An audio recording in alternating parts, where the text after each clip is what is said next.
your little dog?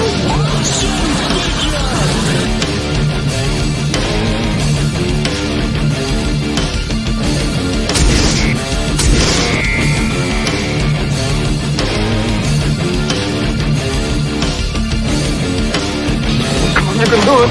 Wonder Wheel. I don't want to go through life being a Wonder Wheel murderer.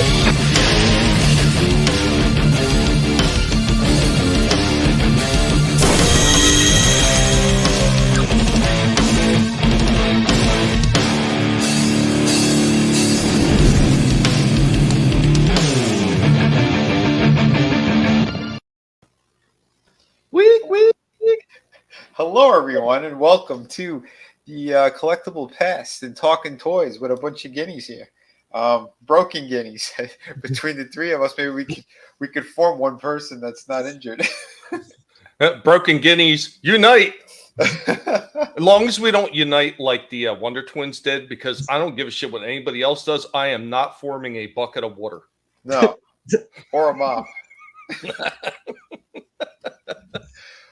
Oh shit! Yeah, how lame was that? Like, you're gonna give one the ability to turn into a gorilla or a dragon, and the other one turns into a fucking ice cube tray. I know, right? She could turn into a falcon, a gorilla, anything she wanted. He had a bucket of water or a bucket of like. I'm gonna turn into escargot. Turn into a frozen scales. Oh Jesus! But let's say hi to the chat real quick. The chat has been patiently waiting. People have been hanging out way before the show. Always appreciate that, guys. Chaos Hoy in the house. What's going on, Chaos Hoy? Good to see you, man. We're doing well, and we hope that you are too. Hello. Of course, we got Vinnie and myself hanging out in the chat. Sim had stopped in earlier. What's up, Sim? Good to see you, man. I hope that you come back and you hang out with us for a while. Lurch, buddy. Slight return. Also hanging in the chat. What up, Lurch, man? Good to see you again, as always, my friend. Hello. Who else did we got hanging out there? I think that might be. Oh no, wait a minute. There goes Papa Cotton in the house as well. What's up, Papa Cotton? Good to see you. It's Dolly time. That's right. Trina also in the house. Trina. What's up, Trina? Trina's taking a bit of a siesta. She's getting away from us horrible, awful, hateful pigs for a little bit. We understand, Trina. We understand.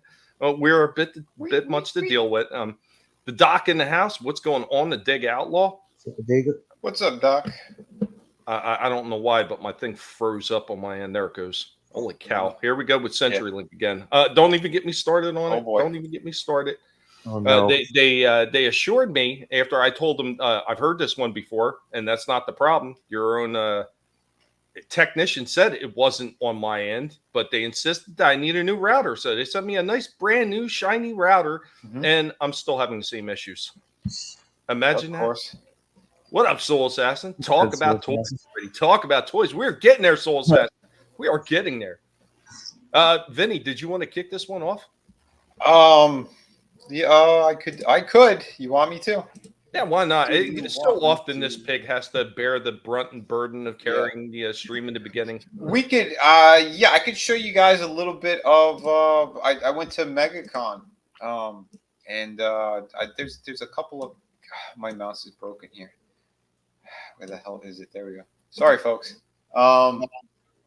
Yeah. There's some cool figures and some cool things that I saw actually over at MegaCon, and let me share screen here. And there's stuff that like I haven't really like. I don't know Gundam and stuff like that, but like from what I saw there, this was pretty cool stuff. I'll mute that. But yeah. I mean, they had a giant Gundam statue there. All these cool little figures. I do like the way these look. You know, it's just something I've never seen myself. I've seen a few of them in Target, and I know I was talking to Doc about that. They have a few in Target, and they look really cool. It's another thing. I was never really into it. Yeah, it came a little bit on the tail end of when I was kind of getting away from watching a lot of shows and everything like that. I hear so you. I kind of missed out on that, but yeah, the figures look absolutely phenomenal, and of course they have the model kits that you could build as well. Yeah, I mean, I was really impressed because I think it's Bandai that makes these things. Yeah. And I seen one for sale at Ross. I think it was like around $11 to $12. I was thinking about picking one up, but I don't know. Maybe next time I'm over there, if they still have it. Papa wants to know if you had the chance to stab anybody when you were there. No stabbing. You know what's funny too, because like there's all this horseshit drama that I've seen on the internet and all that crap. None of that comes to play at the conventions. None of it. Nobody cares. Good. Whoever's little group of fans, they're not fans. They're sycophants. Sycophants, cultists, whatever you want to call them. Minions. These people who are ready to like knife each other in the street. It's like non-existent at those shows. Basically, it's just like whoever's be great. Like his fans are just his fans. There's like I saw like no interaction with anybody else. There's been a couple of people, if I was online waiting to go meet a creator or something, I was just kind of small talking with folks. And so like, I watched some of those things. Like they might mention a couple of streams that they watched, like regarding like geeks and gamers and things of that nature. But it's just to kind of see what's going on right now. I guess like the entertainment sphere, and everyone's sick of the nonsense. We all know that. But at the same time, it's like, like no one's diehard. Like the normal person is not a diehard in any of this stuff. Those convention goers don't really care. They want to go back to like the cooler stuff again, the cooler movies, comics, fill in the blank of, whatever the entertainment sphere is. But no one is looking to stab each other in the face. No one's looking to have these insane fights.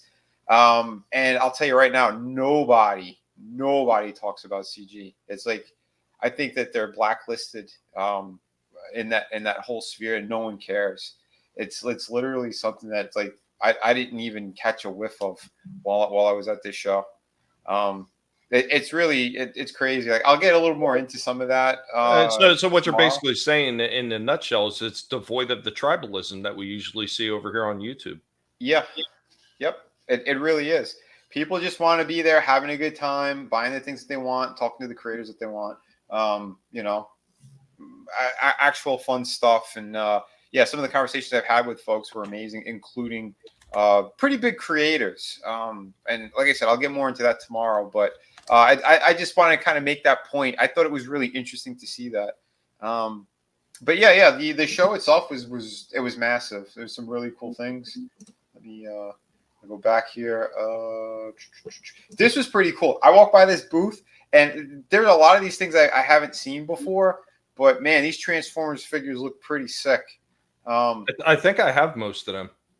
I think you do. Yeah, you've talked about some of them. Well, here's a funny thing. So you're showing off some of the older ones right there from like a Binary Wars. Yeah. So last night I actually had a visitor come over, one of the friends, and I do have friends in real life that stop by too. It's not just on the internet. Nice. I had a friend stop by, and he brought a friend of his who was apparently huge into Transformers. So he comes over. He's a lot younger than me, obviously. So he comes over and he's like talking about Transformers, and we're talking about the modern ones because I had one of them. I had the Medics figure that I was getting ready to review because I was behind on that one. So I started digging out all the crates. I dug out a few, just 2 or 3 crates from the back. And this guy was like drooling over all these things. And one of them was a whole bunch of these Combiner Wars figures. And he was just like, "Oh my God, I can't believe you have all these. Like, oh my God, I want all these so bad." Like, it was great. It was so much fun to sit there and just kick back and talk about Transformers. That's awesome. Papa, have a drink. Yeah, man, have a drink. He's going to be having a lot. They had some pretty amazing ones there. They had a Metroplex. They're all like this one little booth. I'm like, holy crap. And then on the other side, I didn't get a chance to film it because there were too many people there, but they had some of the stuff from like the Four Horsemen. Those are the guys who used to work at McFarlane, and they branched off and they did like the He-Man stuff. Now they're doing their own versions of they almost look like barbaric versions of the He-Man stuff, like their own kind of like Warcraft type thing. I don't I guess you missed that because I actually did talk about Mousejaw. So they have a Turtles Masters of Universe crossover. Nice. Oh And, wait, yeah, that's right. I did see. Yeah, we. Yeah, the trap jaw. Yeah, It was that 2 weeks ago. Yeah, Tommy had the trap jaw. Yeah, yeah, Yes. he was called Mouse Jaw because he was mixed up with the mouse jaw. yeah, half Mauser, half trap jaw. Yeah, he looked pretty cool. Yeah, he had like the white parts from the mouse. So Yeah, I you can watched- attach the Mauser to his arm too. That was Yeah. So I watched another guy who was going over the history of that entire line so far, and they're actually up to, I think it's the third wave of them now. Really interesting. So the mutant, whatever it is that opens the portal that brings them there, the mutagen winds up hitting into that world, and Skeletor and Shredder are using it basically to turn all the good guys bad. So in that line, He-Man's a bad guy. Ram Man is a bad guy because they've been hit with the mutagen ooze. So Nice. Man at Arms is like one of the main Masters Universe guys left, and he's leading the forces that are incorporating elements of Masters Universe with the Turtles. So you got the Turtles, Splinter, and everybody going up against Krang, Shredder, Skeletor, and all the rest of the regular bad guys from Masters Universe. It looks really interesting from what I've seen. That is cool, man. That is cool. Oh, real quick, Lurch. I did not get the combiner one. Like, I didn't pick up any of the Transformers that were there. We were gonna go back in, but like the sea of people, and by the last day, like you couldn't even move your legs anymore. Just walking around that entire place, it was massive in there. This is the third largest convention in the world. Is MegaCon. It exploded the last couple of years. But no, the Ultra Magnus I have, I did end up getting the other one at a discount. My buddy knocked off some bucks. Said, you know what, you like it so much, yeah, I could, he did me a little deal, which was good. So yeah, the 86 one is the one that I have. And yeah, epic. And here's my buddy, yeah, man. Here's my friend who I went to MegaCon with, and yeah, it was pretty damn amazing in there. Big props to you. Yeah, it's craziness in there. That place was just teeming with people. It was insane. It really was. And this booth was sick. He goes, "Oh, did you see the Godzilla booth?" I went, "No, man." We walked back. He pulled me over, and look at this. If this isn't jaw dropping, I don't know what the hell is. I was like, "Oh, this is a really killer Godzilla." And then bam, you hit the statue one, and it's this whole battle scene. Mothra on his back. Oh, that's awesome. Dude, you got King Kong jumping in the air too, off the buildings. The buildings all had light up features on it as well. I mean, holy shit. This thing was massive as well. Look at that, it's like crunching on parts of the building. And dude, that's sick. The lights that are inside there, they go for all the glowing effects.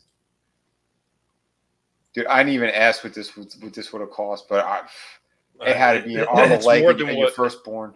It's more than what we could afford right now. Dude, like real quick, take a quick moment over there. Say hi to some of the other people stopping. Bad Take Bojan is in the house. What's up? Disney Sheep Herder. Scrambles. What's up, Scrambles? Scrambles, the Death Dealer. What's going on, Scrambles? Keely Chow has popped in. Of course, we already said hi to Spike 220. What up, Spike? Good to see you. Oh, yeah. Guys, remember to share the links out there to let everybody know we're here. Suppression is a big thing on YouTube and apparently Twitter, which I'm probably going to get in that tomorrow. I'm going to probably run a Friday Underground stream, Vinny, because I have a lot to say when it comes to Twitter and their ridiculousness. So, okay. Yeah. Yeah, it's nice. It's getting ridiculous for sure. Appreciate that, Keely. Oh, thank you, Keely. Awesome. You want a -1 Godzilla? Somebody did make it. I don't remember if it's SH Monster or who did it, but somebody did do a -1. They did. They did. I saw it. I saw it in a comic shop a couple weeks ago. They had it just like it was behind the glass by the register. I was like, holy hell! That's I didn't get to see a box or anything, but yeah, it was just it was the figure itself, and that looked incredible. And Lurch, yes, they do have one of those too. I did see it somewhere. I don't recall. Once again, I don't recall which company did it, but I did see a Shin Godzilla. Nice, dude. Yeah, but if there was anything to really like just like take out of this place, it's like I'm stealing it. Yeah, it would have been that. This setup is just too killer. Yeah, man. Holy shit. Soul Assassin, you might be right. It might have been Hyatt Toys. Oh, I think they did too. There's a few companies that have like the license on that stuff. This is really cool too. Yeah, I did a video on that one Oh, the too. last Ronin ones, right? Yep. No, that's the Wanderer. No, the Wanderer. Oh, Yeah. oh. Yeah, that was pretty sweet. Yeah, I can't believe you forgot about that one because I broke down into the history of it. It was like issue number 17 from the original Teenage Mutant Ninja Turtle comics run. So it was like it starts off as a story from Michelangelo, and it was basically just a story he created, how he was basically alone and everybody else was gone, and he had to fight these barbaric warlords all on his own. It was basically very similar to what happens in the Last Ronin when you read the Lost Years. Okay. So that's why I got it. If you can't find it in an Ollie's, I'm going to find it and send it to you because it's a good read. Even minus the new baby turtles and all that stuff, which is not quite as horrible as it seems when you read the book. Okay. Yeah, that'd be cool. Yeah, if you get your hands on it or something. Yeah. I was looking to Target by me. They didn't have it anymore. I think I saw one copy elsewhere, but I can't remember which store it was. But yeah. If you can find it at like a big discount or something, yeah, I'd probably. Yeah, Ollie's is the shit for that stuff. And you said you went into one yourself, and you've seen all the books and everything they have. I've told you about that before. I said they got tons of comics and stuff. And I had forgotten. And as soon as we walked in, we saw it over on the left. So on our way out, we walked by there, and I got like a $20 trade paperback for $2.99. And then if you sign up for their shit or whatever, they give you like an additional like 10% off or something. Dude, it was crazy. I'm like, wow. And if you signed up long enough, like I get the 15% off sent and mailed out that, I could just scan and go in there and get discounts. And then if you watch for their discounts all the time, and like once you're signed up, you get the flyers. And like the one time they had 33% off right after Christmas on everything that you purchase, like your total purchase, like stuff like that is great. Ollie's is fantastic. And speaking of other books that they had a hardcover of The Dark Knight Returns, but they had it with some kind of big giant bat mask, the Batman mask case for the book.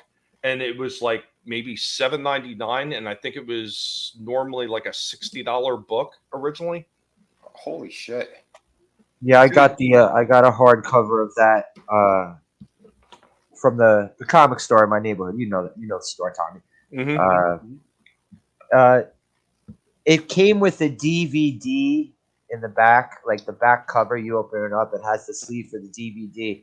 But I had gotten this like without they took it out of the plastic. They cut the price down for it, and there was no DVD in it. Damn. But I wonder what the hell was on the deep. Was it the cartoon? Would it have been the cartoon? I guess. Maybe. More than likely. Could have been. But yeah, dude, I don't know. Like, I would love to go to another Ollie's, but again, that was nearly an hour and a half away, or almost 2 hours away. So it's like if I'm ever back up in that area, I would go again. But that's not just something I'm just gonna hop in the car and go. If I'm gonna go, like you got to come visit me for like a week. I was about I'll to take say you to that. Ollie's like 5 times out of that week. I was about to say that. I'd rather hop in the car and go across the other way and hang out with you for a weekend or something. That'd be pretty cool. But yeah, man, yeah, because I know you said you have some over there and some really killer stores. But yeah, man, I gotta get funds back up. This trip was whew. But then I had the books too. By the way, I did put the order in for the Volume 3 art book. I got a new sample copy. We'll be talking about that tomorrow as well. But it is perfect bound now for you guys. Yeah, so, if you guys want to take a look at that, check Vinnie's channel out after the show. He's already got a short up there showing the book off. Absolutely, that one. Be sure to check it out. But yeah, jump on that for sure. But yeah, I was clicking on the turtle ones because these are these are the ones I saw over at Best Buy. So if you're looking for them, this was in a Best Buy. They also had these two. Now, see, that's one of the ones I haven't seen. I wonder if that's an exclusive to Best Buy. Oh, I don't know. Because I've never seen it at Target, Walmart, anywhere else. Yeah, I think he's the Foot Enforcer. Yes, the Enforcer. Yeah, they looked awesome. And then I saw this one as well. So they had Crank, but this was Super 7. So I don't think he's in proper scale with the rest of them, but it still looked cool. So I figured let me just record this real quick. But yeah, I thought they did a very nice job. I had the original figure when I was a kid, and he came with like that walker thing. Oh yeah, I picked up the classic reissue. Mm-hmm. Absolutely perfect. Nice.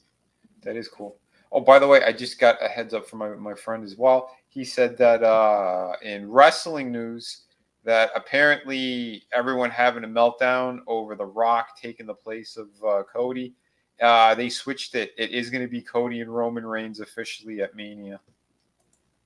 So people were very fucking pissed. So I guess they listen to the fans for a change. Plus, with all the crazy crap with Vince going on right now, I guess they do want to make the fans happy so they don't walk away. You know what? The Rock needs to stop with his bullshit. Look, dude, you had your time in the spotlight. It's over. Get over it. Oh yeah, I agree. Let other people freaking have their opportunity to shine, even if it is shitty ass Roman Reigns. You know what? I'd rather see him there than see The Rock back again, freaking just bringing the whole place down. Yeah. Yeah, it's nuts. That's the thing, though. They don't know. Like, see, they did. This is also what happened when Roman Reigns was failing miserably for years. When Vince was trying to shove Roman Reigns down everybody's throat, and when Roman Reigns won the Royal Rumble, the crowd booed the shit out of him, and they thought that they could bring The Rock out to shield him from those boos. This was the 2015 Rumble. Was it the 20? It was either the 2015 or the 2016. Something like Rumble. that. I remember seeing highlights somewhere. They thought The Rock was going to shield him from the boos, and it did not happen. Nope. The Rock does not have the stroke that he used to have with the fans in WWE. You know what I like what you did right there, Slasher. You incorporated the Shield into that. Whether it was accidental, or not, it was actually totally accidental. I didn't. Well, we'll see. That was beautiful. Papa says he wants McFarlane to make a complete Faxa life set with 2D on working roller skates. My God, Papa. Soul Assassin, maybe. I want to see a 2D action figure when she got older and hot and had huge tits. Nice. There you go. At Vinnieart, go visit Tommy and go to Ollie's. And, that's right. And Lurk Trina said it too. Yeah. Make a good video. Exactly. Yeah. Trina Lurch are right. We should do that. We should just go hang out, hit a couple of those stores together, and have some laughs. That'd be pretty cool. Shit. Here was the other thing I was going to show you guys. That was really cool. I seen when you put that up, I was like, holy shit, that's set up for Ghostbusters. Phenomenal. All right, you guys just saw it. I clicked on the Ghostbusters one, and it went to the Wally one instead. No, the Wally is before. There we go. Oh, wait, that's right. Yeah, see, I knew that because I actually watched it, Vinnie. Awesome. Thank you. Yeah, it's been a minute because I was just uploading stuff. I'm like, wait, what the hell? Where'd it go? But yeah, those are pretty damn sweet. Yeah, there's some very talented individuals out there. Oh, yeah, that was the Ripper thing. And the only person I saw with a line was that guy's Star Wars theory. That's where the line was. There was nothing else there. Right, here's a couple of people's favorites there. There's Mark Brooks. I know everyone was fighting with that guy or whatever. He seemed nice when I walked by. His artwork was always cool. Frank Cho's back there. There's a few people. Like, they had some decent art that was lined up as well. But again, I was just taking photos of stuff and some videos. The conversations I had were again, I'll get into that tomorrow. That was really interesting and eye-opening.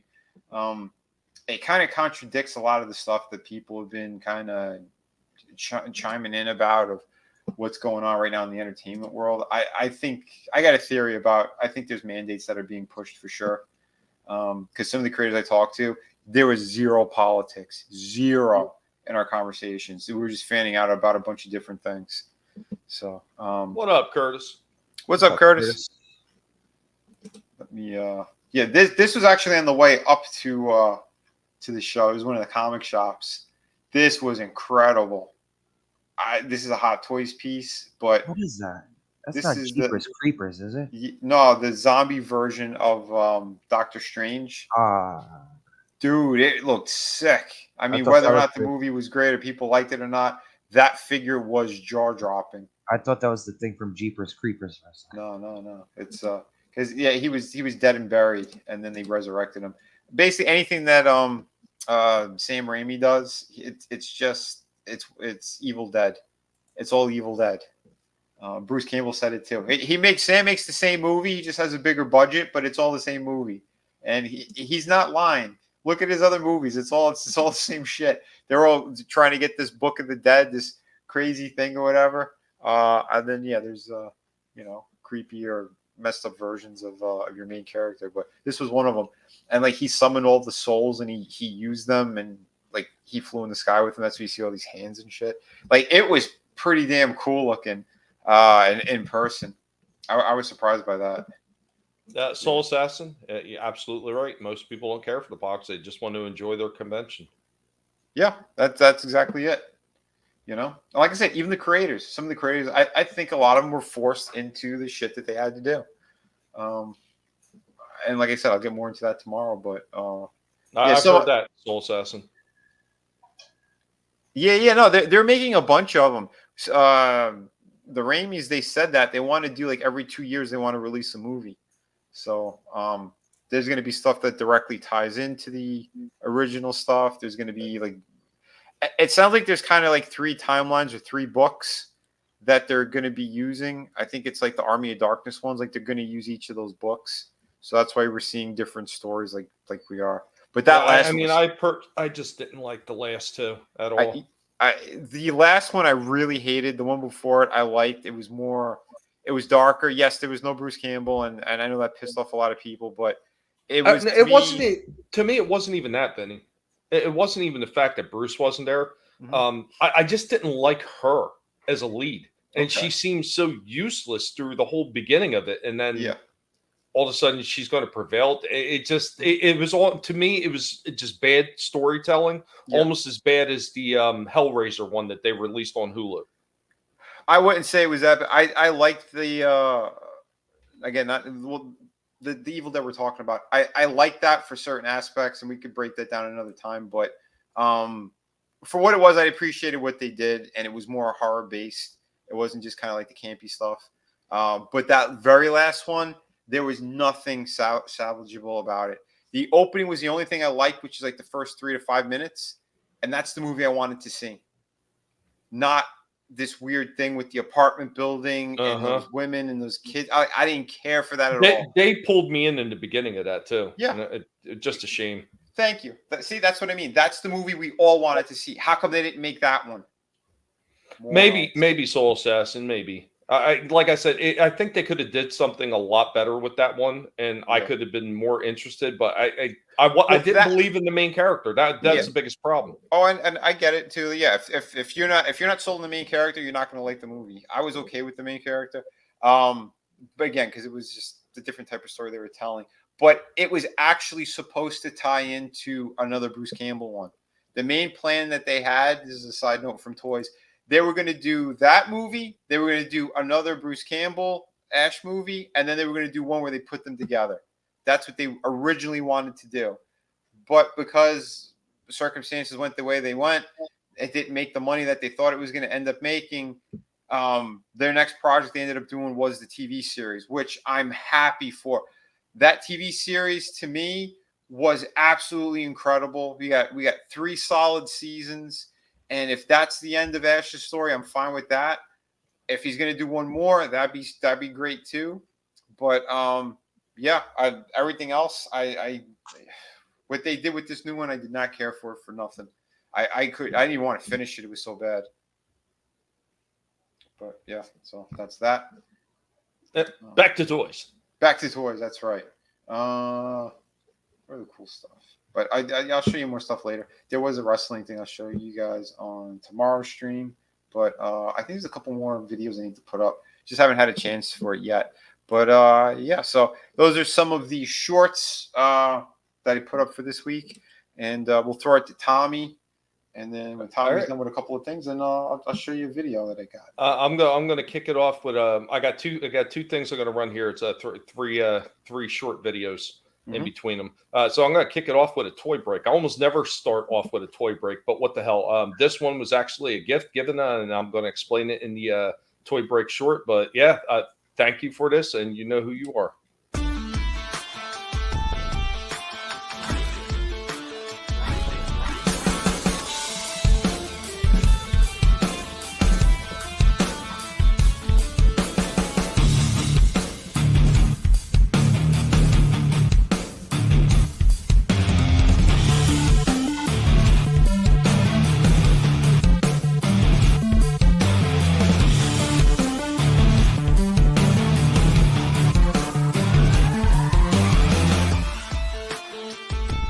our first box right here, by the way of Lurch Trolls Slight Return, we got Steel Jaw and Slugfest cassettes. These are... Alright, so we got them out of the box, and what we actually have is we have Overkill and we have Slugfest. These two actually came out, I believe it was in 86, but it could have been 87. Pretty sure it was 86. They came out as a tandem duo, as an additional troops for Soundwave.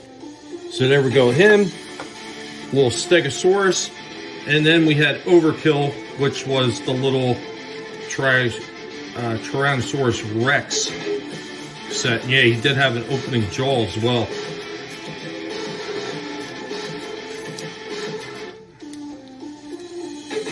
And you should just port out just a little bit. There it goes. There we go. Overkill and Slugfest. G1, man. Love having these. I think I have at least one of the side weapons from Slugfest, and I may have both of Overkill's weapons.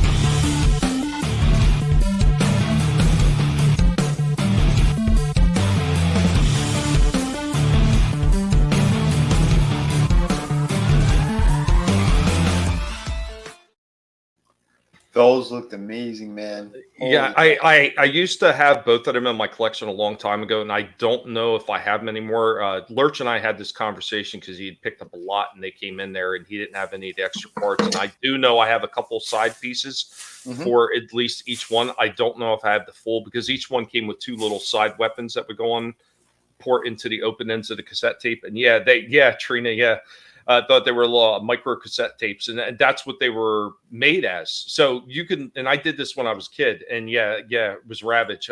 Lurch is absolutely right. The Jaguar is Ravage. That's so cool. I took these things, and we had micro cassette recorders. So I actually was able to place these damn tapes right into a micro cassette recorder. I mean, obviously they're not going to play because they're not real tapes, but they fit right in there. They were the exact same size as the micro. That's awesome. And out of curiosity, did you try?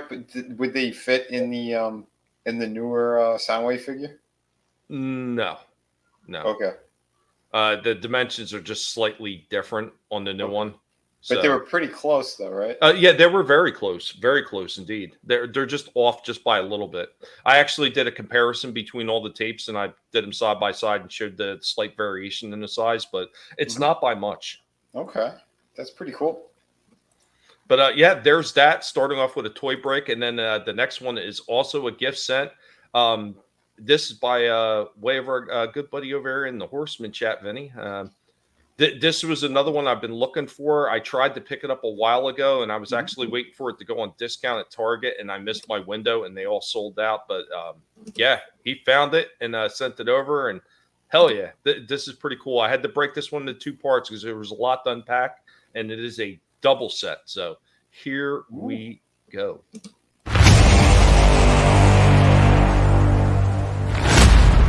Guys, welcome back as we are hanging out with Indy, the archaeological pig.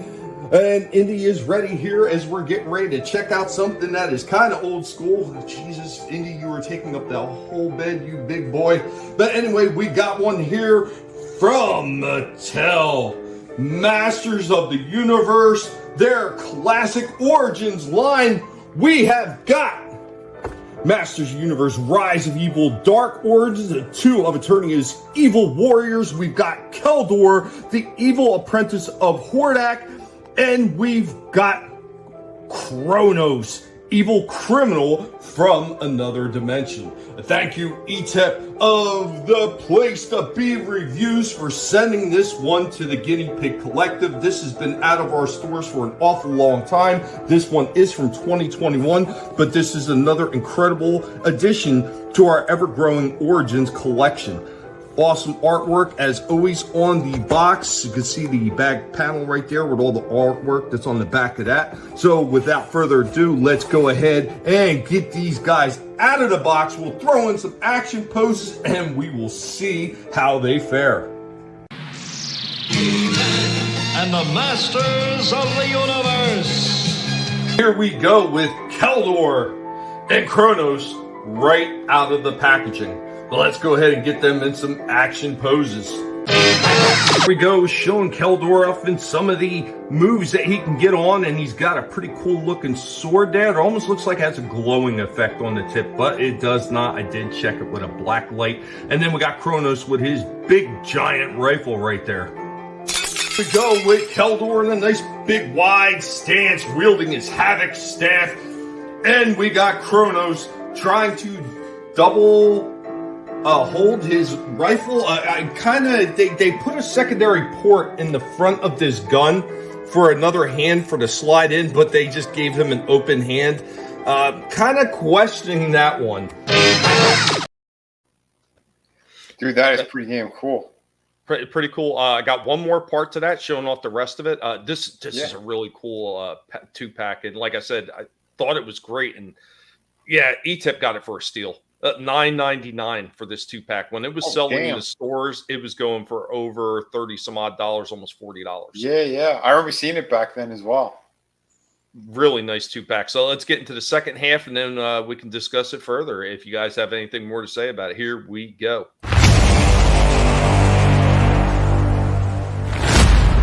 Go with our last couple action poses with these guys. They are fairly limited, even though there's a lot more range of motion on these than there was on the original ones. They are still a little bit limited. Still tons of articulation. Turn up near the shoulder, of course.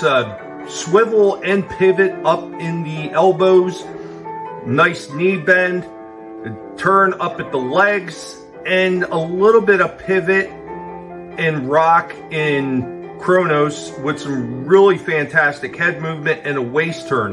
Now Keldor slash Skeletor, as you can see, he's got a secondary head there, putting on his Skeletor pose of he's the most powerful. His cape can be removed when the head comes off, but he has a little bit more articulation than Kronos does.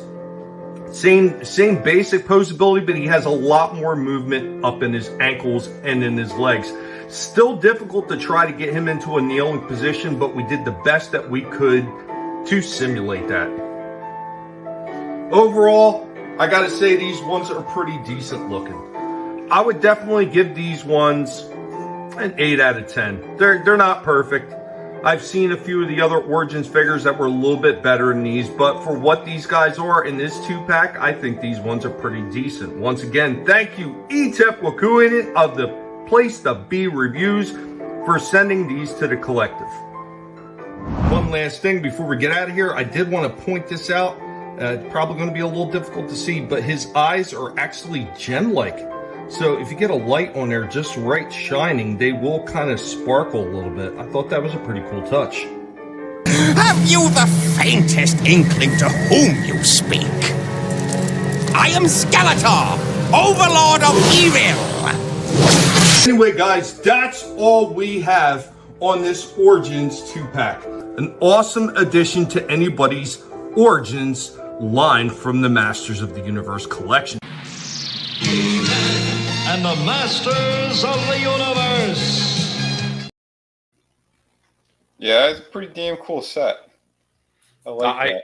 I like that. And once again, there was a lot more movement in the Keldor Skeletor one than the Kronos. But overall, both of them, I thought they looked fantastic. I just wish the Kronos one that they would have given him a second hand to grip the front of his rifle. I think that was a missed opportunity. I don't know why they gave him a completely open hand. And for whatever reason, he is lacking down in the bottom of the legs. So what's the story with that character, Kronos? Is he supposed to be pre-Trap Jaw? Is he like Trap Jaw before he became all messed up? And okay. Yep. Yeah, what was it exactly happened that how he lost his arm and his jaw? That I don't recall. I remember watching some of the 2002 He-Man, but I don't remember. What's going on, Stieg? Good to see you, man. Stieg? Hope you're well. Yeah, you bastards. Yay. I remember I remember in the carts, the 2000, it was 2002, right? The Cartoon Network. Yes, yes. Yeah. Yeah, I remember the watching the episode of how Two Bad was created. That one was good. I like that. Nice. They were two guys who hated each other, and then they got merged together. It was funny. Dude. Yeah, I want to watch those things. I only watched, I think, a couple of episodes. I forgot. Yeah, I watched them like when they first came out, and I loved them. I liked them better than the freaking '80s ones. Yeah. Yeah. Actually, No, they were good. Yeah, they screwed up the situation with He-Man and that sword. The sword design alone hurt them so much, and it was hard. I got to see those things before any of it got released to the public. You mean the 2002 ones? Yeah, the 2002 ones. The figures alone were jaw-dropping, and to see them like the 2-up scale, they were between 12 to 14 inches, depending on which the characters were, with extra detail all over the place, extra joints. They were amazing, absolutely amazing. But that sword design was the worst. And it's like I don't know how do you even tell those guys? I'm in the studio. It looked like something either out of Final Fantasy or World of Warcraft. It was just so ridiculous looking. Yeah, it didn't make sense. You know, that's the sort of power, and it's supposed to, like that weird base, like it looked like a flower or something. Like it just made no sense. Out of the hilt came like that little kind of thin part, and then it branched out and then upward into this bigger part. It was so stupid. It made no sense. Everything else they did such a great job on. But yeah, man, it's wild to see kind of what had happened. That would have been the series to keep going with. I'm still interested to see what else they're going to do with the classic line. Apparently, they must still have some plans if they're doing crossovers with the Turtles and everything. Yeah. So I think the Turtle line is selling out quick too, because the Mousestraw one that I did pick up, it was the very first one that I seen in any of my stores. Nice.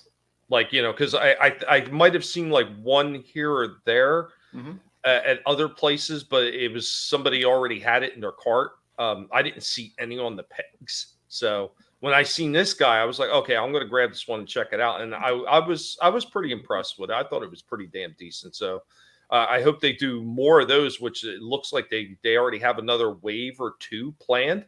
And they got some pretty interesting characters they're going to be releasing that. But with that, I hope it builds up enough excitement for them to do some more stuff in the classics line. Like I still think that there's a lot of characters they haven't hit yet that they could definitely go back and redo for that series. Yeah, I don't know. We'll see. Both properties is still very solid. That's why. So like, I don't think they're gonna want either one of them to kind of disappear. Because even when people were bitching about the Netflix cartoons, they still produced a lot of great. Was it Eternia or what was it called? It wasn't just Revelations or what was it? What's the name of that line where it wasn't? I'm trying to think. It was something Eternia, but New Eternia? Was it New Eternia? Yeah, I think that's what it was. New Eternia. Yeah, so like they went closer to the original designs and stuff, but more in that other scale, which is like more proportioned. And I thought they looked great. I have a handful of those things, and I do like them. They already had something that was doing very well when they just started doing regular classic figures as part of their Masterverse line. Right. Because those things were selling very well. Like most of them were. Yeah. So, I mean, I don't know why they pulled that line and then switched over to Revelations and just New Eternia. I mean, they should have absolutely kept that line going. I don't know. Well, like I said, the New Eternia ones I do like because they're more proportioned. There's something about the design that's appealing to me. But yet still retain the classic look, so I'm fine with that. Because like they did the 20th anniversary or the 30th anniversary figure, and I love that thing. It's like spot on to the original one, but yet it's in that more proportioned scale instead of just massive upper body and small legs and whatnot. I think they've been hitting it out of the park. And then like the one that's closer to the Funimation. I think they're in stores now. I haven't seen them myself, but that would have been the 40th anniversary. 40th, or no, 40th would be this year. I'm sorry, 2014 would have been 30th. Okay, so, whatever the anniversary figure that they put out. No, I think the last one they put out was 35th. 35th.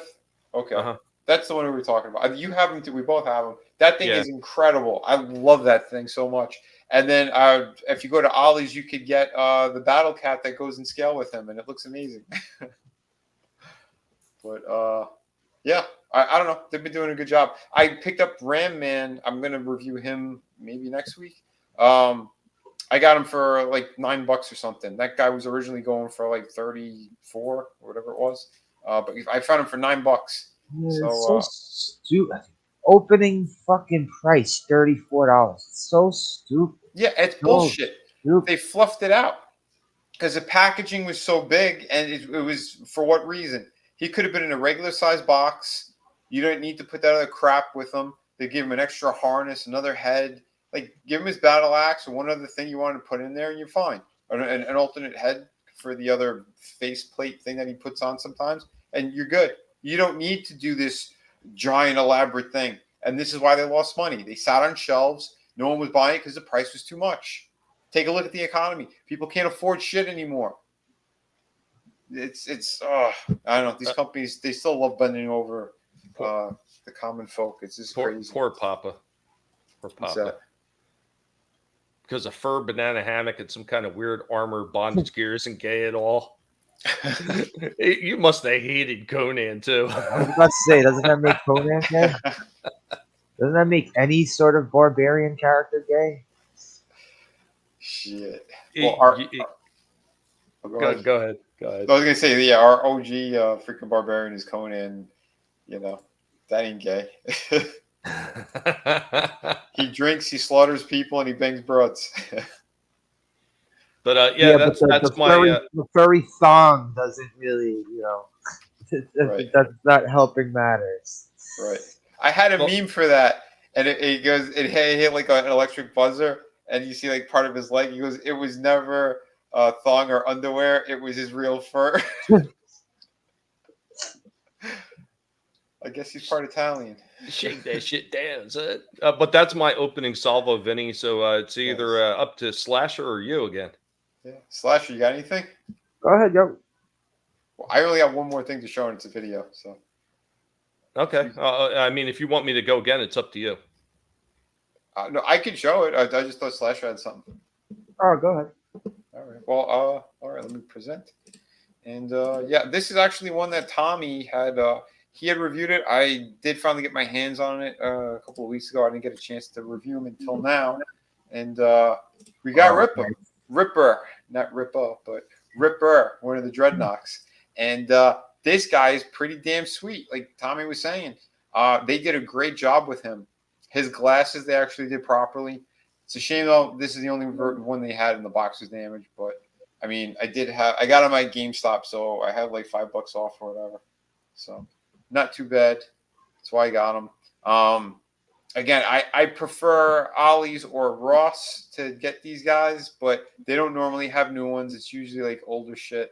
But if you could get them at those stores, again, $5.99 for like a classified figure, I wouldn't sleep on that. I would jump on them because holy shit, some of them are just jaw dropping how they did them.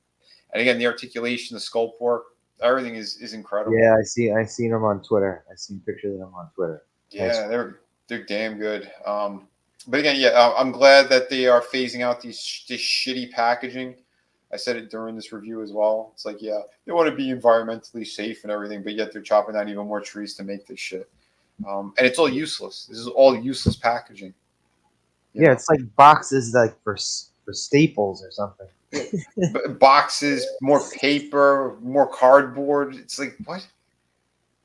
The plastic's cheaper. You got recyclable plastic, and you could do that windows properly, and the shell that they you lock all the weapons into place.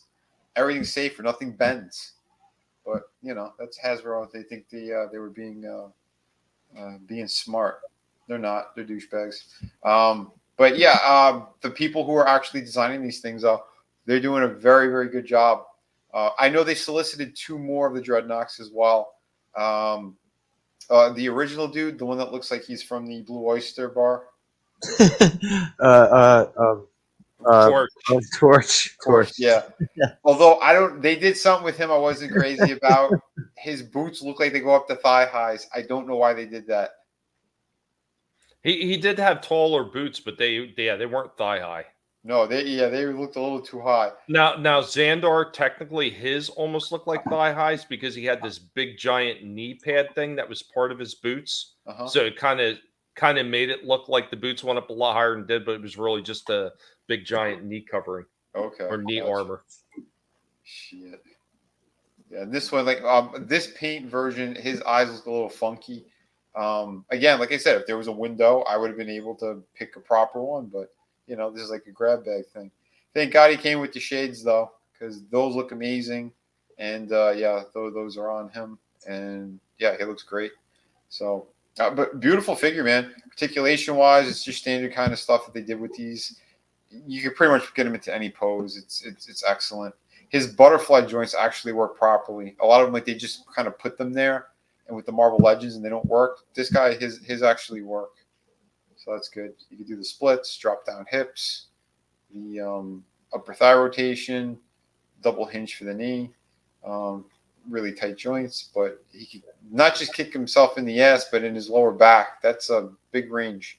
So excellent. The boot cut, the rocker with the hinge. So beautiful stuff all around. Again, very, very solid. And I like the sculpt work that they did on there too, because like he feels like a solid figure. It doesn't feel cheap at all. The cheap stuff is his packaging, which is ridiculous. And then the extra cardboard too to throw a machine gun in. Like what? None of it makes sense what these people do. But I'm happy. I don't know about you, but my gun where he comes with the big can opener on the end. Yeah. Mine, even though it was in the extra cardboard, was twisted up a little. Wow, that sucks. The machine gun one that I have, it's straight. I've had others where I opened them up and they were warped, which sucks ass. But no, this one's actually straight. I don't understand why they keep doing the separate clip though, or the magazine. Like it doesn't make sense, and it's super loose. It's like, why not just mold the whole thing one solid piece? But it is what it is. People a little crazy. I'll jump a little bit, but yeah, this thing did look good. I like how they did it. You know, the handle that has the hinge on it, so that thing could move a little bit too. Yeah, the jaws of life. Yeah, the jaws. It was odd. It was never one of his weapons on the OG figure, but it would make sense. Had a jackhammer. Well, no. He only came with the gun with the can opener on the end. Oh no, he had the jackhammer. I have him. I have the OG. I have his weapons. He has Yeah, he came with something. That first weapon you picked up, it doesn't split open. The front of it doesn't open like that, like a crab claw. It's just a jackhammer. Okay. Let me see if I can find it in the box I got. Okay, cool. But yeah, there's the machine gun. Like I said, the clip was all strange. You really got to jam it in there. It would have been better if that was all molded one piece. Or at the very least, if they would have molded it to go in a certain way, so it would have fit in tighter and not just like a key lock kind of thing or something. But yeah, I don't know. It's weird, some of their decisions. You could actually take that machine gun and pin it on the back if you want. If you use like the trigger that's open, that hole, it'll fit right on there. So you could store weapons if that's what you wanted to do. That's pretty neat. I'm sure you could probably get this contraption on there too. But I just opened them and kind of rushed through the review a little bit. But I think they did an excellent job all around. And yeah, here are the other Dreadnoks that I have so far. These are the only 4 I believe that are out right now currently that you could purchase. Although Zartan he's harder to get, that's for sure. Well, they did a re-release on the blue-chested one, which was more in line with the sold original out. figure. Yeah, sold out again. Wow. Oh, he keeps selling out that one. I did see him at the convention, and he was still going for a decent price. But again, I was in the middle of doing too much, and I already spent too much during that trip, so like I didn't get it. Although I'm half kicking myself in the ass that I didn't do it.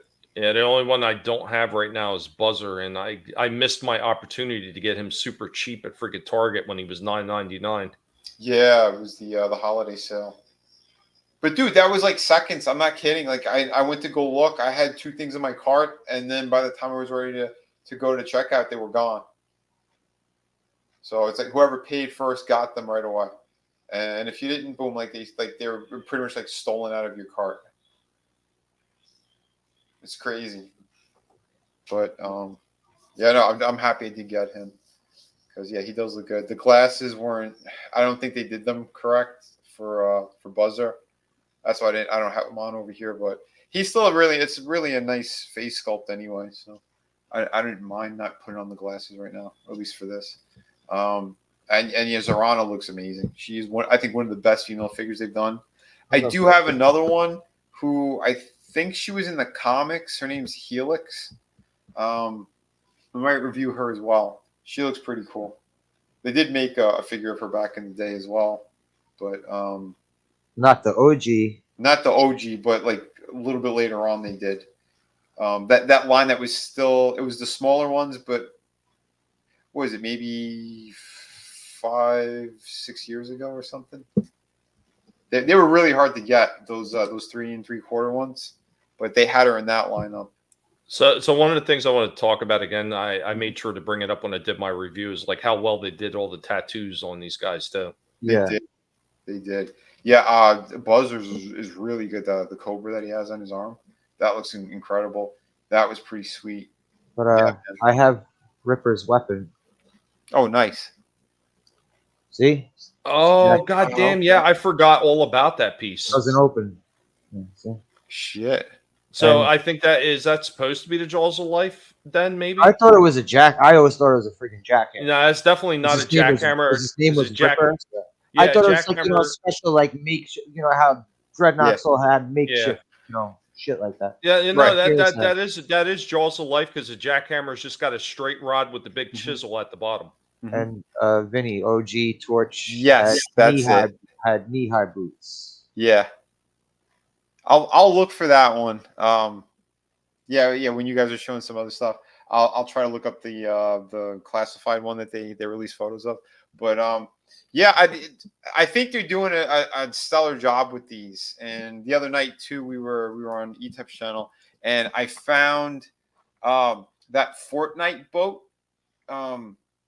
that's in scale with these guys. And I found that it was originally going for $80. I found it for 15. So I ordered that shit off of eBay just the other night. I'm like, for $15, and it'll be great because I can put these guys on it, or some of the Joes. I got Shipwreck. So I don't know. I think it's going to be a really nice display piece. As soon as it comes, I will film it for the channel as well. Because again, something like that. Am I hearing you may need a diorama for it? Well, it comes with the clear, like a water base. Yeah, but you need more than that, Vinny. Oh, well, that's you need a total backdrop and everything. Jesus.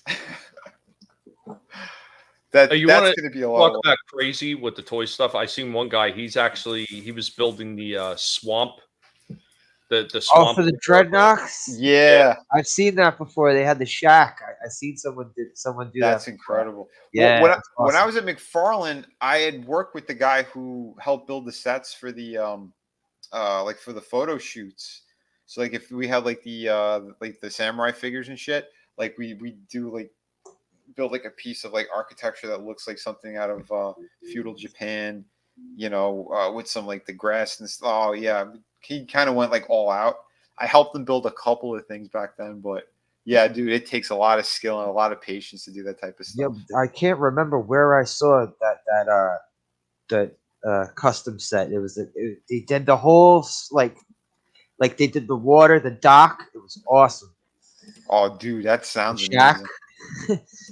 That sounds freaking epic. Trina, have a good night. Thanks for hanging out with us. Hey, Looking forward to you coming back. Oh, yeah. And what's up, Frankie? What's good, hey, Frankie? And Papa Cutton says, what good are those? They're way too expensive to blow up with fireworks. Papa, yeah. That's why you get the cheaper ones and you blow them up. Yeah, that's it. Here, I'll show you guys the Fortnite boat. And there's a couple of people who they customized this thing too when they got it. I think this thing looks amazing. with the clear part too. Like I'm telling you, a nice diorama with a Mhm. water scene, maybe a swamp area and everything like that. hell yeah, dude.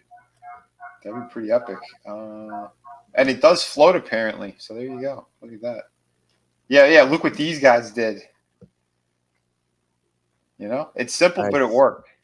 See, and that's exactly what I'm talking about. A simple diorama with a freaking background. And that type of diorama is actually fairly easy to make, at Yeah. least for the base. Uh-huh. Because all you need to do is you just paint the damn base of the foam board or whatever you're using for it. You paint that down first. Yeah. And then you just you box it off in a big box contraption, and you just pour in epoxy resin. Okay. You create waves in Oh, the yeah, epoxy yeah. resin, whatever you want to do, and the color will shine right through the epoxy resin, and it'll look just like water. Dude, that is awesome. Where do you get that epoxy stuff? No, you can go to any hardware store and get it. It comes in 2 parts. You got to mix together. I've worked. Oh, with okay. it Oh, that. before. Oh, It's pretty easy to use. okay. Nice. Yeah, look at this one. Yeah, they customized it with the orange and black, and they put the Gatling gun there. Dude, I think that looks sick. Great freaking job. But yeah, for something that's under like $20, yeah, all day long. This thing, yeah, that's pretty damn epic. Here's another one. Pretty cool. Oh, look, they put was it Kazim from Indiana Jones? They threw him in the back. That's funny. Not Lurch said he'll send you a video on epoxy. Cool. Yeah, I don't have room for any of that shit. This guy, I'm cleaning off a shelf in order to put this thing there. I'm telling you, I can make you a custom piece. It wouldn't take much if it's a smaller piece to just set it up on. Something that would fit on your shelf or whatever. Yeah. I can cut that foam board down to any damn size to do it. That's cool. Yeah, we could talk about some stuff, but yeah, pretty damn awesome right now. So yeah, hopefully they mail this thing out soon. I am looking forward to this. So good shit. Absolutely awesome. Back to you, Tommy. All right. Well, I'm going to kick this one off before I get into the next review. This is another figure that was sent to me. But before we get there, we've got to start with our Collectable Past trivia. So I was actually talking to our resident G.I. Joe guy about this, and both him and I didn't have any ideas at first, but eventually the pig did figure something out. Guys, see how many of you can get this one.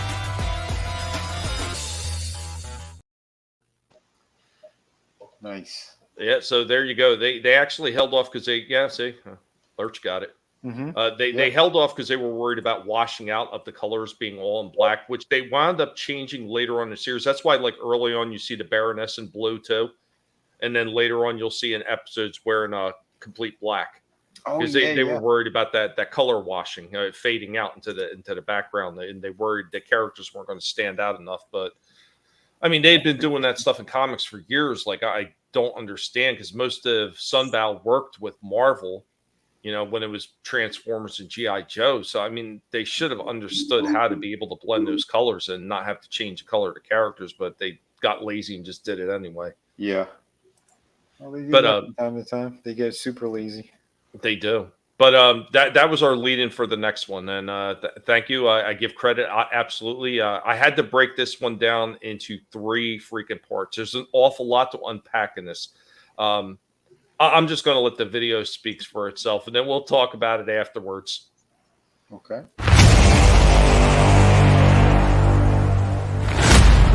Guys, welcome back as we are hanging out with Barnes, the G.I. Joe and BattleBot pig. We are hanging out and Barnes is going to get his nom on as we are getting ready to get into a figure review. And of course, if you couldn't tell from the music that's playing in the background, this one is going to be G.I. Joe related. This one is from Super 7, and once again, thank you, Lurch Troll Slight Return, for sending this one, and we are looking forward to reviewing this. This is how this one came, G.I. Joe Cobra Commander from Super 7. So we go ahead and we're going to open up that outer box. I really do like the way that they package this. This is absolutely spectacular. This is absolutely protecting the figure in the box. So there we go. This is what the inner box looks like. And then it's got a sleeve that pulls off, and there you go with the Cobra Commander. This one looks pretty cool. We're going to have to get this one out of the box, take a look at it, full articulation poses, and see if it's worth all the hype. Bravissimo! And so handsome! So right out of the box, here we go with Cobra Commander by Super 7. I will say, for a cartoon accurate version of Cobra Commander, this one doesn't look bad. Get a look around at the backside, and there is a wire. There is a wire in the back of his cloak here, so you can get it into some pretty cool positions. I dig that, and it kind of pops right off. There is no way to really hold this on. The wires on the top of the cloak are what holds it on, so if you get in certain positions, it will just kind of fall right off. I kind of almost wish they would have put some kind of magnets on top of his shoulders. You're not very good at this. It does come with some posability. We're going to get into that in a moment. We're going to show off some of the accessories, one of which is these binoculars that he has right here. Because the articulation is a little bit limited in the arms right here, once again, we're going to get into the full depth of that. Yeah, you can almost kind of simulate him holding the binoculars up. Now, he does have a couple other hands that are supposed to be better for that. But unfortunately, he does have this open hand, which probably would have worked really well with holding the binoculars. But this tip here is soft. It's so soft, it's almost like soft rubber, so you can't even port it into the freaking arm slot. That is just trash. Jesus. So yeah, that's the beginning, and I'm going to be honest. Other than looking really good, it doesn't get a whole lot better. So we'll get through the next two, and then because he does look good. I mean, it's very, very accurate. I do like what they did. The cartoon actors there, but wait till you see the rest. Let's see if you get it. Let's see if you would have been as infuriated as I started. It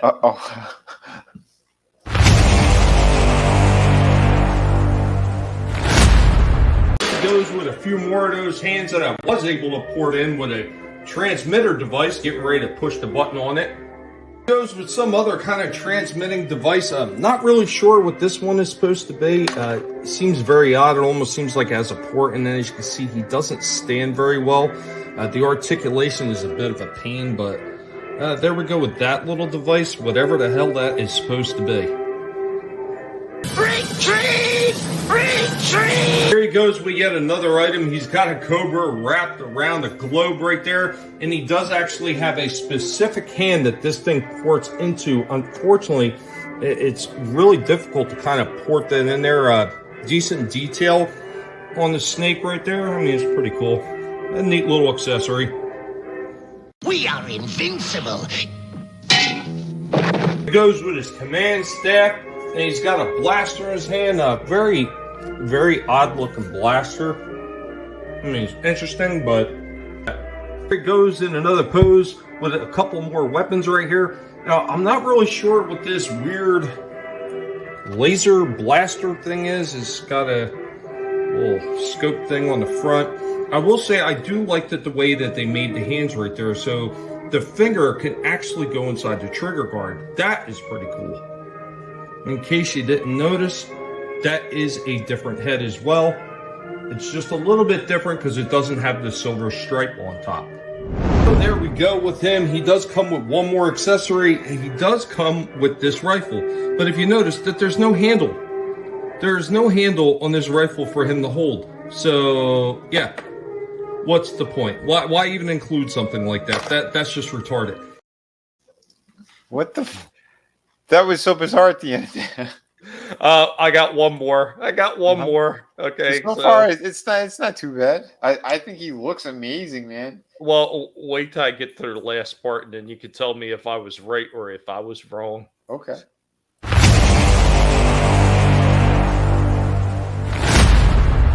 The articulation on this one is pretty standard. The arms move up. He's got a bicep turn. He does have a cut right here at the elbow, but it's a single jointed elbow, so that is as far as you're turning his elbow. There is a little bit of rock down here in the wrist. You got to play with it to get him to move, but I mean, it does have some movement. Unfortunately, I did notice swapping the hands in and out, this became extremely loose in here. It starts getting loose and it wants to pop out. That is a shame. He does have this ab crunch right here, but this is very loose as well. Very loose. Like, it shouldn't be that loose brand new. That's pretty horrible. He does have a little bit of a diaphragm cut down here, but it's very minute, so it's more about turning and maybe incremental movements. The head actually has a fair amount of movement in here.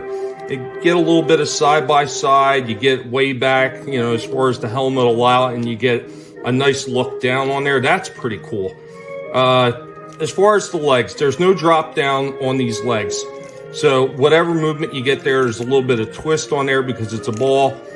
And that's about as much movement as you get. You try to do the Van Dams, that's as far as you're going to get. Kicking back, there is literally no kickback on these legs whatsoever. Decent amount kicking forward, and then a single jointed knee. Pretty horrible. There's no extra turn up here by the knee, no turn by the ankle or anything, or should I say in the shin. There is good movement here in the foot, a little bit restricted by these, but you got pivot and you got rock.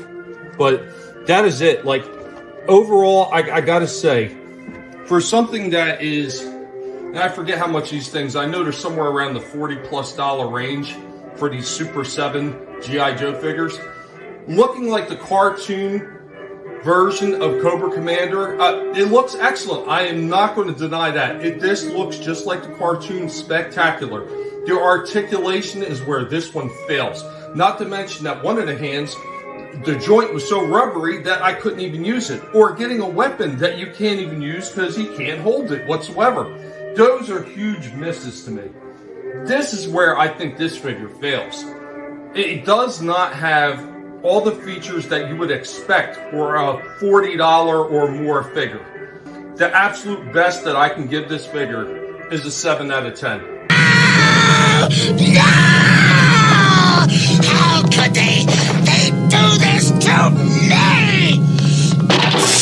He never gives up, he'll stay till the fight's won. G.I. Joe will dare. G.I. Joe, G.I. Joe. Yeah, I don't know. I like my figures that have good articulation. That guy was. Hey, at least that snake on the globe thing looked cool. He's good. You That could was add that awesome. to something else. Like, that would be cool for like Serpentor to hold on to. Yeah. And here's the thing that really infuriated me. Like I said, that this thing, once again, Lurch, thank you for sending that. I wish the review would have turned out better, but you know me, I'm going to be brutally honest regardless about these things because that's just what I do. I believe in integrity when I'm giving these reviews. Like I said, looking like the cartoon version of Cobra Commander, awesome. A lot of the accessories had, as I was going through older cartoons that I could find of G.I. Joe, I did see a lot of this stuff in there, all except that weird laser radar, whatever type contraption that was. I couldn't find that. But a lot of those little dial and switches things, one of them was actually like the one that they used to mind control Duke in the first series that came out. Oh, so there was that was actually crossed over fairly well. A lot of the hands though, they had a bunch of hands that were almost the same type gripping hand. Like they had like 4 hands that were almost exactly the same. It's like, what's the point? Why wasn't it a big wide open grip hand or some other type of gripping hand? That made absolutely zero sense. So he came with 2 closed fist hands. He came with 1 partially closed fist hand that was slightly open to take his staff And then he had a bunch of the same type of gripping hands just for guns that really were no different. And the one open hand where the back end was all rubber. And yeah, that's why I couldn't port that in, Papa. I see what you're saying, trying to, but you can't because it's rubber. It would literally not go in. The minute you try to push it in, it just bends up. And it felt like it was just going to snap right off like piece of shit. And I think you're right, Papa. I think a Democrat did make that rifle because they don't understand how they work. But no, they don't. Yeah, go ahead, Vinny. Tear me up if you think I'm wrong. I mean, no. Like I said, aesthetically, I think it looks great.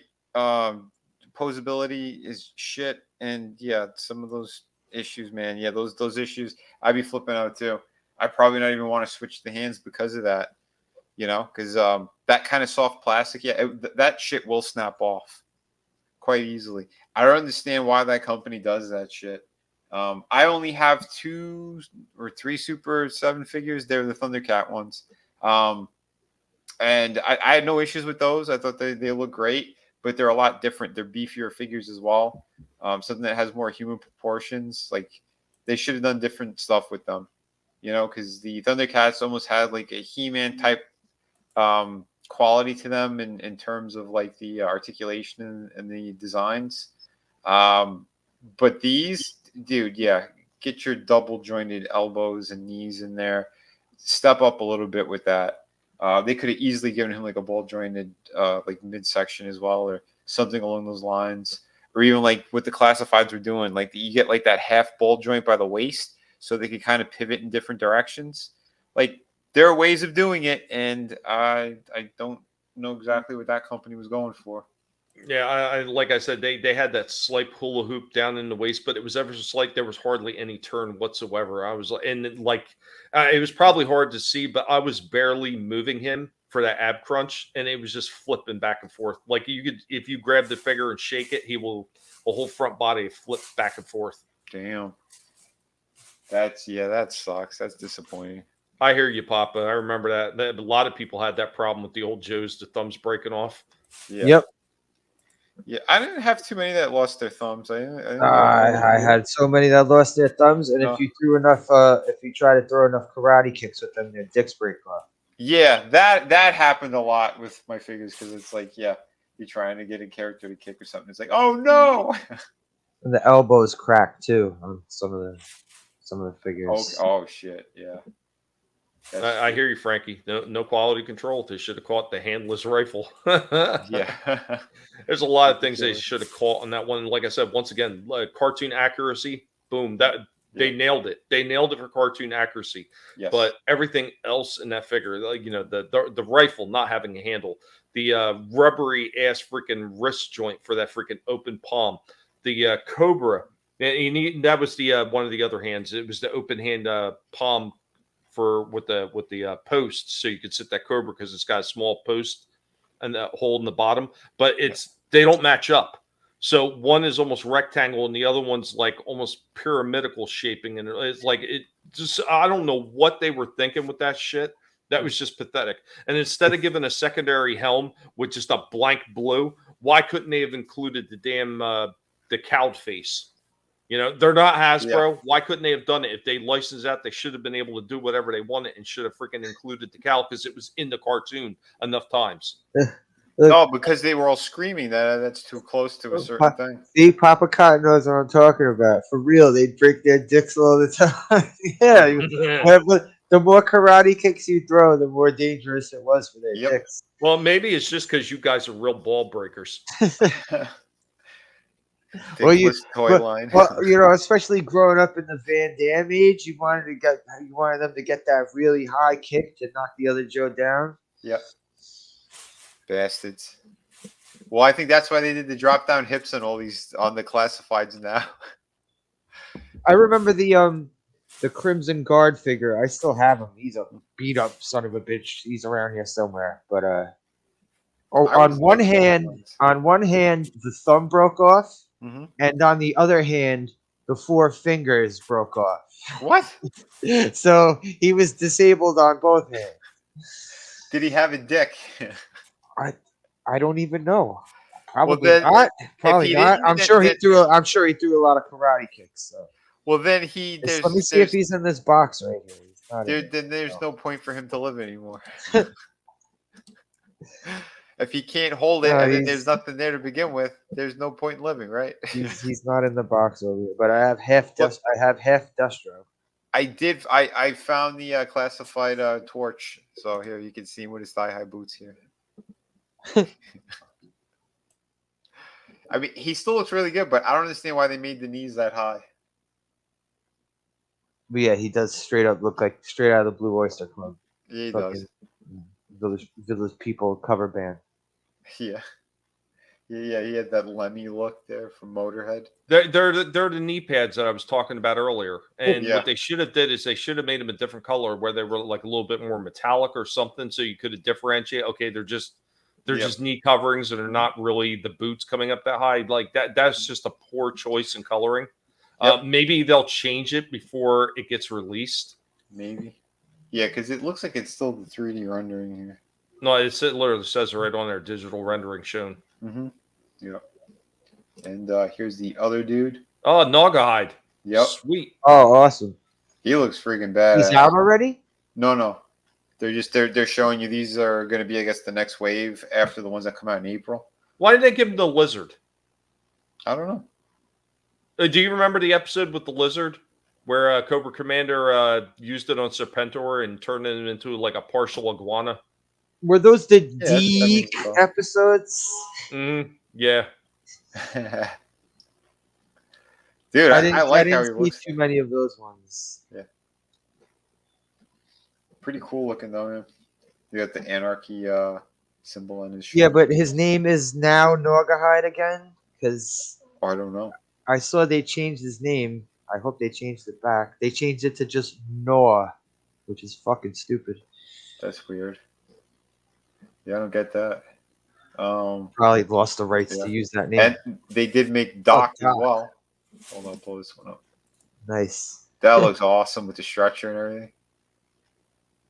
Pretty damn cool. Yeah, they definitely souped him up with that fucking he wearing like a life preserver or something? Oh, it's like the med kit. Yeah, it's a he got a flare gun too. That's awesome. Yeah. That is cool. That I do like when they do those extra different accessories. They're very unique to the characters. That's pretty cool. And they should always do that. Yeah. I agree, man. Yeah, because the ones that are coming out next are this Duke. They went with classic Duke. Finally. Yeah, we were talking about that. Yep. Like, what was that? Was that almost a month ago? A couple weeks ago. But I know that's digital rendering, but they actually have like the proper. We saw the promo pics and everything. Him, Scarlet. There was a few of them, as opposed to the original one, which he was still a nice figure for what he was. But what we just saw, the other one I just showed you, the old man Duke was pretty good though. You made got an that old man Duke. No, he's got like the white striping in his hair. Didn't you have that? Yeah, one, like Vinnie? the Reed Richards type shit. No, the one I have doesn't have that. The one I have is from the first wave of the classified. Oh, okay, yeah, because I was telling you about that. They had one out where he looked like he was a little bit older, and he had like the white stripes in the front and the sides of his hair. Yeah, I haven't seen that myself. The only ones I've seen of Duke, and it was just again the one time in the store, was that first wave that completely sold out. I got lucky; someone had them hidden somewhere in Walmart, and I was able to get pretty much like the whole line. But the Tiger Force was the only other one I saw that comes with the motorcycle. Those are the only two. Those are the only two Dukes I've seen in stores. Well, I mean, I know. I think I sent you a picture of the one that I seen, and it didn't look bad, but it was just like, Okay. Yeah, I don't recall you sending me a photo of that, but they sold out quick. Okay. Yeah, this was the other one, the Tiger Force one. Wow, they got you for that, Papa. They're ridiculous. What? Fucking for YouTube, saying man. that word or typing it. You know what, YouTube? Go suck a bag of dirty dildos. I'm telling you, it's getting worse, man. It's freaking getting worse because of what's going on right now. Again, with Tucker and his interview, and it's just like, Yeah, man. They want to try to censor everything because they know facts are getting out that they don't want. I can't wait. I'm like I said, I'm gonna have a pre-show for tomorrow's Friday. All right, wait. I got a character I want to show. See if you guys have this guy, and I want to see if I could get away with saying words. Do you mind? What's that? Yeah. What do you got? All right. So you can't say rifle. Apparently not. All right. So, anyone ever have Fast Draw? He was one of the coolest looking figures, but he was a pain in the ass to set up because when they got all hosey. Oh yeah. Those hoses sucked. Then he also had these that you had to put into his hands. Mm-hmm. He had two on each side, and then he had this stupid little. It wasn't even like one of these. It was more. It was more solid than these. It was it had to go from his mask into something in his backpack. Couldn't even figure it out. But did they remake this guy? Not that I'm aware of. I don't know. I haven't seen him yet. I mean, I know that they're reusing a lot of parts and stuff too. They tend to do that from time to time. But missiles. Sorry, can I get saying the word missiles? I don't know. Yeah, he has missiles on his back. Cool. No, I liked his design. I always thought it looked cool.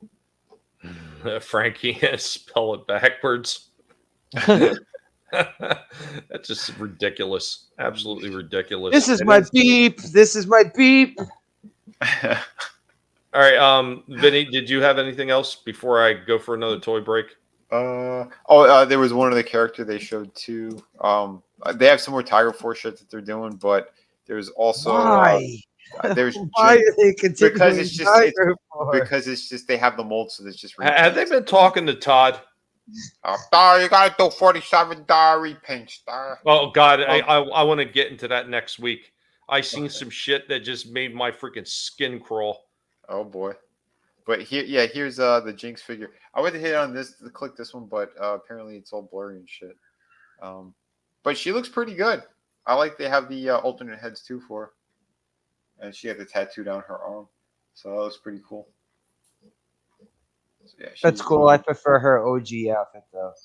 The full ninja gear. The full ninja gear with the arms. But still pretty cool. I like what they did. Yeah, there's the OG. I love that figure. I never had that figure. Yeah, she was cool. I think my cousin had her. I don't think we ever did. But yeah, there you go. So yeah, throwing it over to you, Tommy. No, absolutely. Nug. Yeah, that's right. Nugs are something else completely. They'll censor that too. They probably will. They can't help it. But yeah, going in with another toy break before I get into my next topic. So I actually have two toy breaks that are going to be getting into the end of the show that are kind of related, but I wasn't going to put them all under one toy break because time constraints of uploading. Yes, thanks for nothing, CenturyLink. So here we go.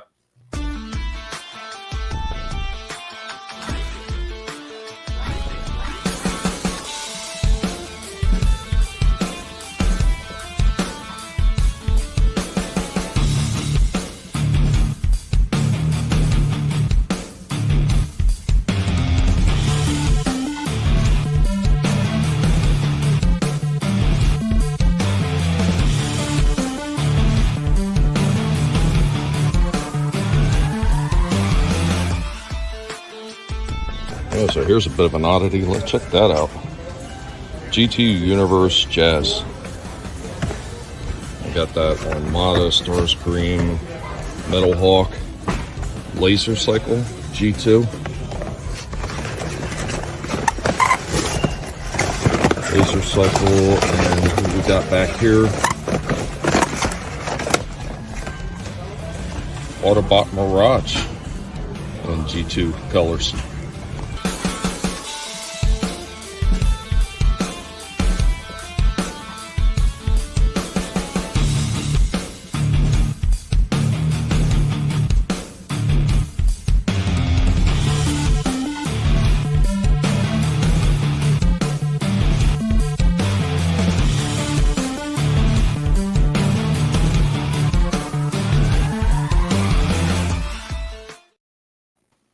So I want to preface it on these colors, and I've had this discussion with a few people. I know Lurch and I were talking about it. So one of the things about these colors that are on there, these are actually unreleased concept art that they had made for G2 and then never released.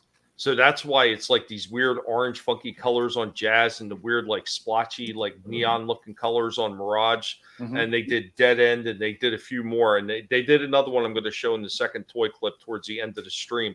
All unreleased concept art. So they were digging into the well of stuff that, you know, they did in the past and also stuff that they never did release. So as far as Laser Cycle, that was actually a G2 character, and they're just making it for the Legacy line for G2, and those are all those G2 legacies are all Walmart exclusives, and this is why I've never seen them before. Yeah, I haven't either. A couple of them looked halfway decent, but a lot of those, those colors are just like, what the hell did they do? Well, I did pick up Jazz. I did pick up Mirage. I did not have time to shoot them because, well, we know why. I don't have to mention it again. Sons of bitches. But I got both of them in the back, and Lurch was saying something about a black light. And guess what, Lurch? I took a black light to the box. The boxes alone glow in a black light. So I'm definitely going to include that when I do the full review because I just thought it was hilarious. Like anytime I got pull out a small black light and make things shine and light up, I am down for that. Nice. Anyone done a line of GTA figures? Not that I'm aware of. Yeah, Not that I'm aware of. They should. They would absolutely sell out if somebody did do them. That'd be pretty cool. But so here goes the next one. This is talking about my favorite store, Ollie's. Picked these up at Ollie's. This was one of the ones that I picked up the whole set when it was that extra 33% off the normal Ollie's prices. So I got it for a really good steal. And I was actually surprised how well these were done. So, guys, this is a little bit of a trip down memory lane with these figures. No pig in this figure review because it just wasn't time. But here we go.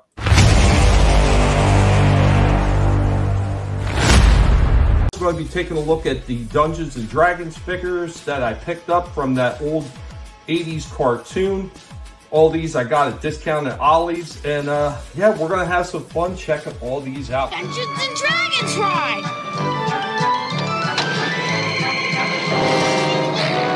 Wow, neat! And here we go, right out of the package. We have Bobby with Uni, we've got Diana, and we've got Hank. Let's go ahead and get some of their accessories out and put them in a few action poses. Where are we? Look out! Here we go with our 1980s Dungeons and Dragons cartoon heroes. Uni has a little bit of head movement right there.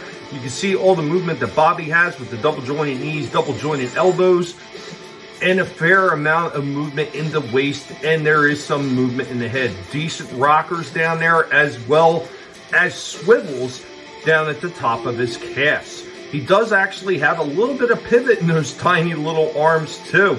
And of course, he has his big giant barbarian's club. Diana's stretched out in a nice wide stance pose, and she's got what's called her javelin, even though it does look a lot more like a bow staff. But there we go with all the same movements that Bobby has, and the same thing with Hank as he's got his bow. Fear not, Ranger, Barbarian, and Acrobat. And here we go with the last set of poses with our heroes. Of course, we still have Uni sitting there. Let's change her position a little bit just to show you that she does get a little bit of head movement right there. Of course, we got Bobby all laid out, swinging his club. Diana does come with a second staff where it simulates her spitting it, which is pretty cool.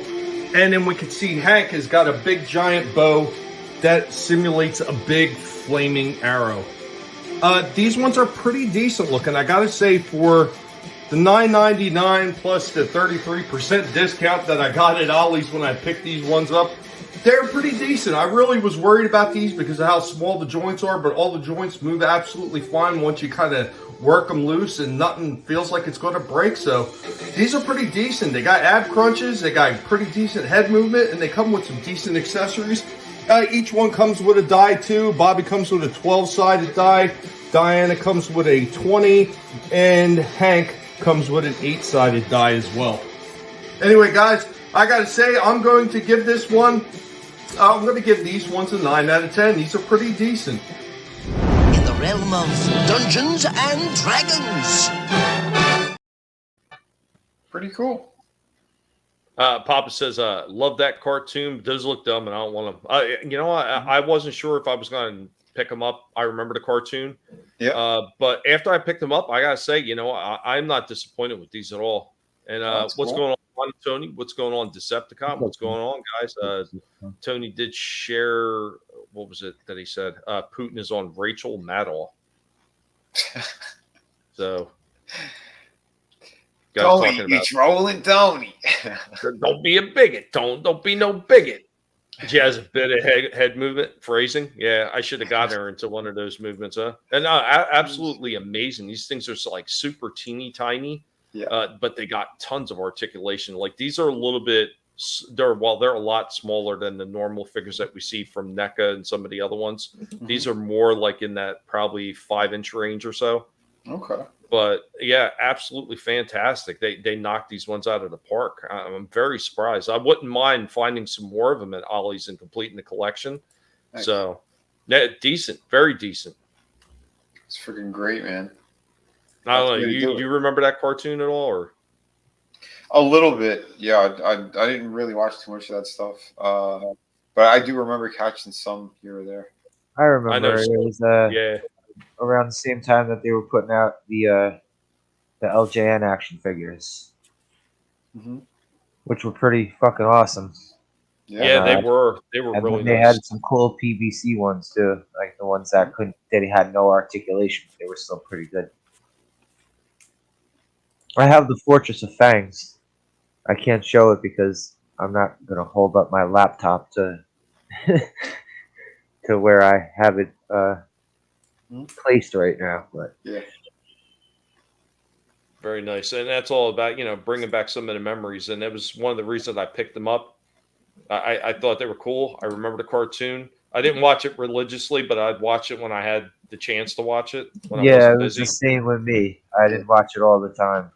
But I enjoyed it nonetheless. I thought it was pretty cool. I do like how they did the crossover with the original game by including the multi-sided dice. I thought that was just a very nice touch. Yeah, I think so too. No, I hear you, Papa. I hear you, but not now. I get it. I totally get it. I'm not faulting you on it. I mean, to each their own, right? That's what it's all about. Mm-hmm. But the next review, I had to break into 2 parts again. There was a little bit to unpack in this figure.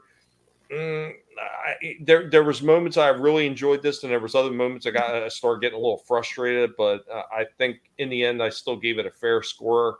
I gave Code Commander, I think, an overly fair score at a 7 for all the problems that one had. But the cartoon aesthetics is out in that one is what raised it. Dungeons and Dragon ones, I think that absolutely it earned a 9 for me.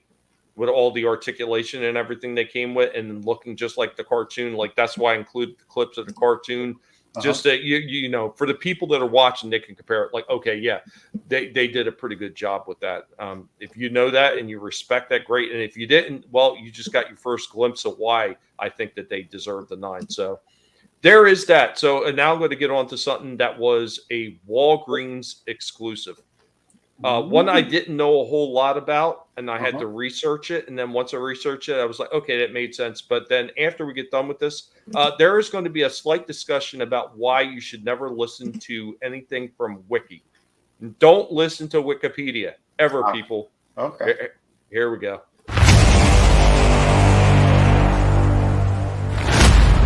Welcome back as we are hanging out with Cliff Jumper, the master of the Transformers. Don't you want to say hi to everybody, Cliff Jumper? Oh, there's a nice piece of lettuce there in case you want to get your payment up front. But guys, of course, you know what that means. With Cliff Jumper here, we are looking at something that is Transformers related. So this one coming by way of Hasbro and Legacy Evolution, a Walgreens exclusive, we've got Autobot Medics.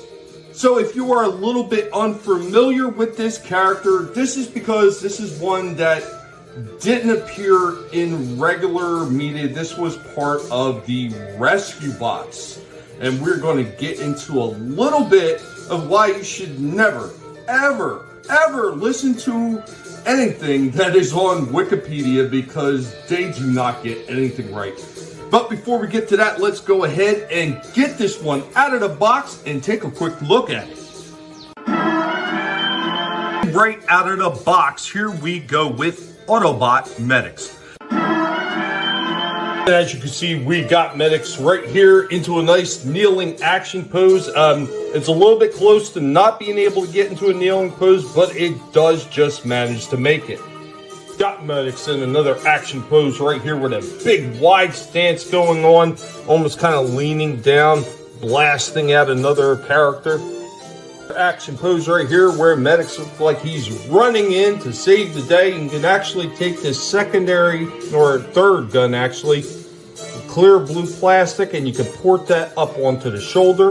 Of course, because of all the articulation in Medics' legs, you can actually lean Medics way back, like Medics is kind of firing upwards at Decepticons.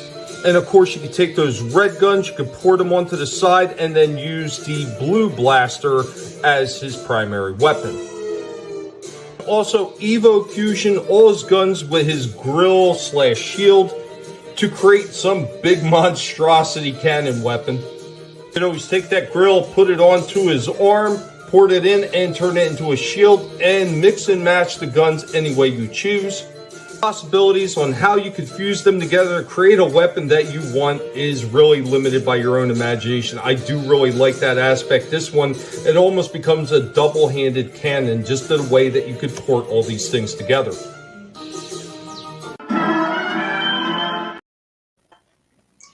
So yeah, that's the first part of it. I'm going to just play the second part right here just to finish that up, and then we can get into the talks about Wikipedia, their Transformers Wikipedia. Oh boy, do I have some things to say about that. I'm going to try to keep it kosher since we're on a few different platforms. But very accurate, huh?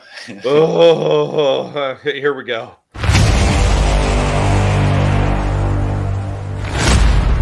And after a very hot minute, we finally got Medics transformed into his ambulance SUV mode. There is a problem with this back door porting into place. It doesn't want to. And I remember having the same problem with Crankcase. The engineering on this was kind of lackluster with the arms, and the arms kind of get in the way of being able to port these doors on properly. And no matter how you squeak them in there, they just keep wanting to come back out. But there he goes like that. Not too bad. The grill is actually just kind of ports right on the front there. I mean, overall, it's not bad. I just wish they would have did something a little bit more ingenuitive with the arms to make sure that they all ported in properly. Everything else clicks in really tight if you play with it for a while, but yeah, it is a pain. Of course, like all the rest of them, you can port the weapons all on the vehicle. Again, to taking the weapons and porting them on any way that you desire. Anyway, guys, that is all we have on this one. Just like the original Crankcase one, it does have a little bit of limitation in the posabilities, especially up in the shoulders. You can get it into quite a few ranges of positions, but it can't flare out like most of the other figures do, and it's because of the overall boxy design of the top of those shoulders. Otherwise, this one is a very solid figure. A lot of articulation going all through this figure, the knees, the waist, the rockers, everything else that you would expect on this one is there. But because of the top of the shoulders, much like the Crankcase, the best that I'm going to be able to give this one is an 8 out of 10. The Transformers, more than meets the eye. The Transformers.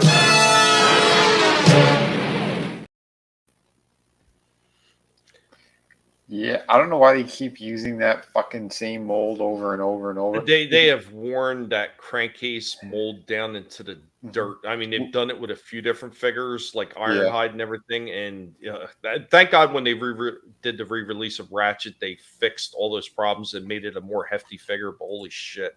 Yeah. They beat some of those molds to death. I swear they're all talking to Todd. Papa's getting his drink on. Lurch is joining him, and then Papa said if he was actually playing, he'd be wasted by now. What did we rate that? We said an 8 out of 10. It has some problems though. And leading into part of our discussion after that, so I'd looked up because I wasn't exactly sure who Medics was when I picked it up. I knew it was a Walgreens exclusive. I'll pick it up. I remember the crankcase mold being okay, so I go on Wiki, and this is the first thing I see. Medics G1. This article about the Generation 1 Autobot for the aligned Rescue Bots. Rescue Bots doesn't come out until 2012. How can he be Generation 1 Transformers Wiki if he didn't come out until much later, like 2012? Like, seriously? Like, here it goes right here. They're also saying on Wiki, on that Trans Wiki, the first bot was released in Combiner Wars in 2016. They're completely ignoring everything that came before, and then they go right into the legacy release. So I had to dig further on a couple other sites, and there's your first version. Oh, wait a minute, wrong one. There's your first version of Medics right there, from Medics the DocBot from 2012 from Rescue Bots. It was in the, what was it, the 5th wave, I think they said, of figures that they released. Yeah. But it comes out much later on. So how can it be G1? How can you even say, I don't give a shit if you're talking a line continuity? You can't retroactively align something to be Generation 1 if it was not available with the Generation 1 toys. There's a reason that they're called Generation 1, because that's when they came out. They were the first generation of Transformers that were released. Yeah. I just don't understand how brainless some of these people could be. And from what I understand, one of the people that were writing that article, they work with Hasbro. Like, really? Like, what kind of freaking mental morons and midgets do you have that are sitting there working at that place where they're trying to align something from 2012 into something that was with Generation 1 that came out in freaking 84? Yeah. Like, seriously. Well, there's a lot of them. You said how many? There's plenty. Jesus. Is absolutely special. And this is why I keep telling people over and over again when they say, well, Wikipedia, I really don't give a rat's ass what Wikipedia had to say. Wikipedia. 8 pigs out of 10. Oh, shit. Was he in a G1 comic? No, he was not. Rescue Bots, that's all he was in. Okay. And that wasn't until 2012. I did my research on it. Mm-hmm. Because, like I said, I was unsure. I thought the molding looked okay. I was like, oh, okay, here's another Medic bot. That's pretty cool. I'll pick him up. I had no clue who he was. Right. But, I mean, the figure, the colors and everything looked kind of neat. So I was like, yeah, I'll give it a go. It's a Walgreens exclusive, too. Probably won't see him for very long, so why not? Yeah. Shit. But some more Transformer news. And we'll start off, actually, with the GI. I think this is the G.I. Joe one. So we all knew about the partnership that Hasbro has going on with McFarlane. Yeah. So they've already started releasing stuff that they're doing right there. So I saw one YouTuber flipping out about them already. So that's some of the early page punchers they're doing already. Yeah. Cobra Commander and his forces and G.I. Joe 2-packs. Mm-hmm. So you get Cobra Commander and the Crimson Guard, and then you get Snake and Duke. Snake Eyes and Duke. Right. So they come with like little mini like comics or something like that. Uh-huh. And they come with these nice little stands to display the comic, but I really don't know who's going to sit there and display a comic out in a stand like that. No. Kind of odd. Yeah. I don't understand the page punches at all. It's weird. It's too gimmicky and shitty, if you ask me. Well, from what I understand, since McFarlane got the rights for that, he's getting, I guess, all the payments for printing those comics up. But some of these comics are from other companies, including the ones for the Transformers. Well, that's the rest of the G.I. Joe ones first. Okay. But some of them are older comics that they're doing. Like, I was looking at the Transformers ones right here. Most of these are from IDW. Yeah. I recognize a couple of those covers. So I thought that was kind of odd. Like, It's very odd. You'd think the deal would be something for more modern. That way, people go to the stores and they get the new stuff. Yep, they're doing old stuff. They're doing Weird. old stories from IDW.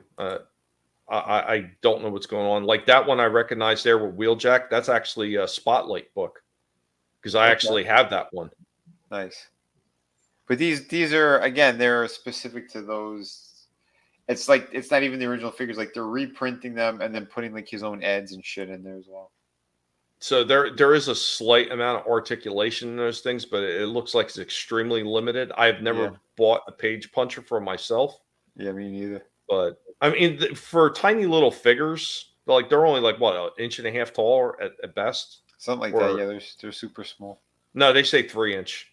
I don't think they're 3 inches. I swear they're smaller than that. But even then, for that, they do have some movement. So I guess kudos for that at least. But I personally couldn't see any reason why I would want to get them. Yeah, no, none whatsoever. I saw another YouTuber going, like, he said he was cursing and flipping out. I was like, what kind of stupid shit?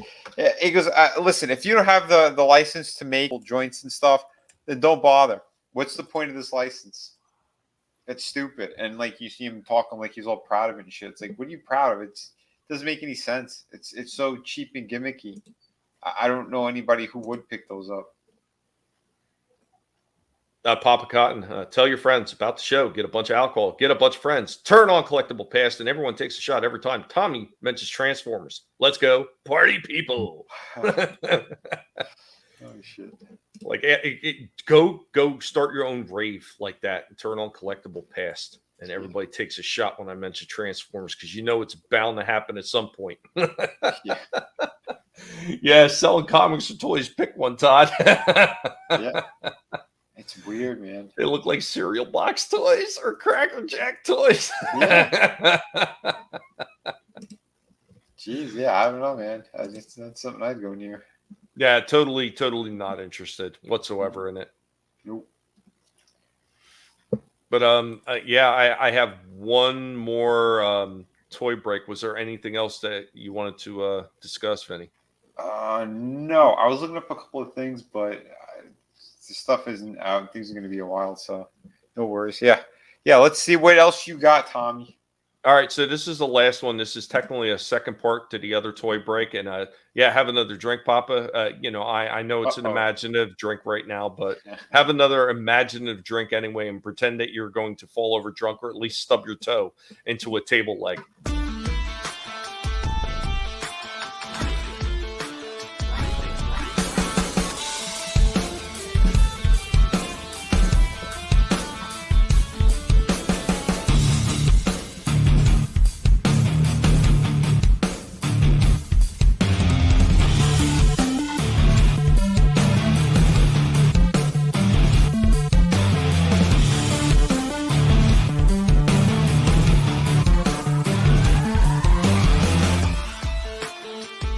They also have this one, Cloud Cover G2, and they got a G2 version of Grimlock. Gotta admit, some of those G2 colors are pretty ugly. They also got Toxitron. Weird stuff. Weird stuff.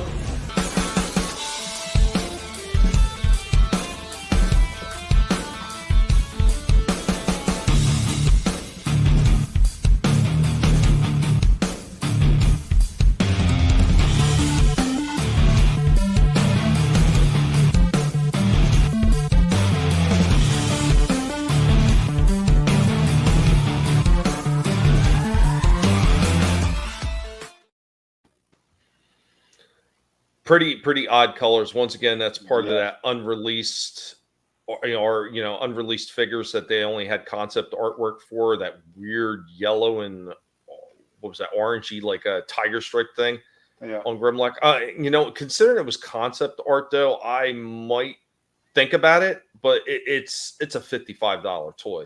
So yeah, that's a lot. Yeah, those things have gone up a lot. No window. How, people are going to want to see what the hell it looks like, especially with that type of a paint job, how bright it is, or I don't know, man. I don't know what the hell these companies are smoking when they do this type of shit. I like the idea of them paying attention to Transformers history, but Jesus, like they really need to do something about these out of control prices too. Yeah. I mean, I know it's not all their fault because you know the drivers are getting hit from the diesel. Yep. So unfortunately, a lot of that's getting transferred to the store prices, and you know Hasbro and some of these other companies are not helping matters by how high they've jacked up their prices coming right out the chute. So yeah, it sucks ass. Well, again, why do you think so many of these things are going on clearance and they end up in like bargain bin stores? You know, you'll have the key characters that people love that they'll fly immediately. And then like all the secondary type ones or people that, you know, not so much their favorites, they'll wait on it or they'll sleep on it. Sometimes you'll find them at the discount stores. Other times they just won't carry them anymore. So well, I feel fortunate that I have so many extra stores around me and I was able to see some of these and then pick up Jazz and Mirage. I mean, I know they're weird looking, but yeah, Jazz was like the first larger Transformer car that I ever got, and my aunt, who passed away many years ago, she bought that for me because my mother was buying the mini cars, and she didn't buy me a large one at that point. So my aunt had picked up the first one. It happened to be Jazz, and I was like, "Oh, that's awesome! Nice. That's awesome!" And then, you know, of course, Scat Man, freaking doing the voice for Jazz too. And I used to love Hong Kong Phooey as a kid, so that was just an automatic sell for me. Hell yeah, dude! Excellent. And Papa, I hear you. Yeah, nothing better than going elbow deep in a fresh box of cereal for a 5-cent toy. I remember I was talking about those the space bots that Kellogg's did a long time ago. Yeah, like those things. Like, oh man, I used to love that stuff. Like before I'd even finish the cereal, everybody, oh yeah, I wait until I get to the bottom. No, screw that shit. I dump a bunch of cereal out into a couple bowls just to get to the bottom of the the box to dig for that freaking toy. That's hilarious. Listen to Dad, bitch. Why you got all that cereal all over the place? I got to get to the most important part of the box. Right. Why do you think I picked this box? You think I love that cereal that much? Yeah. I'm super serial about this. Oh, I need another box. This is the same figure I already got. Shit. Oh, man.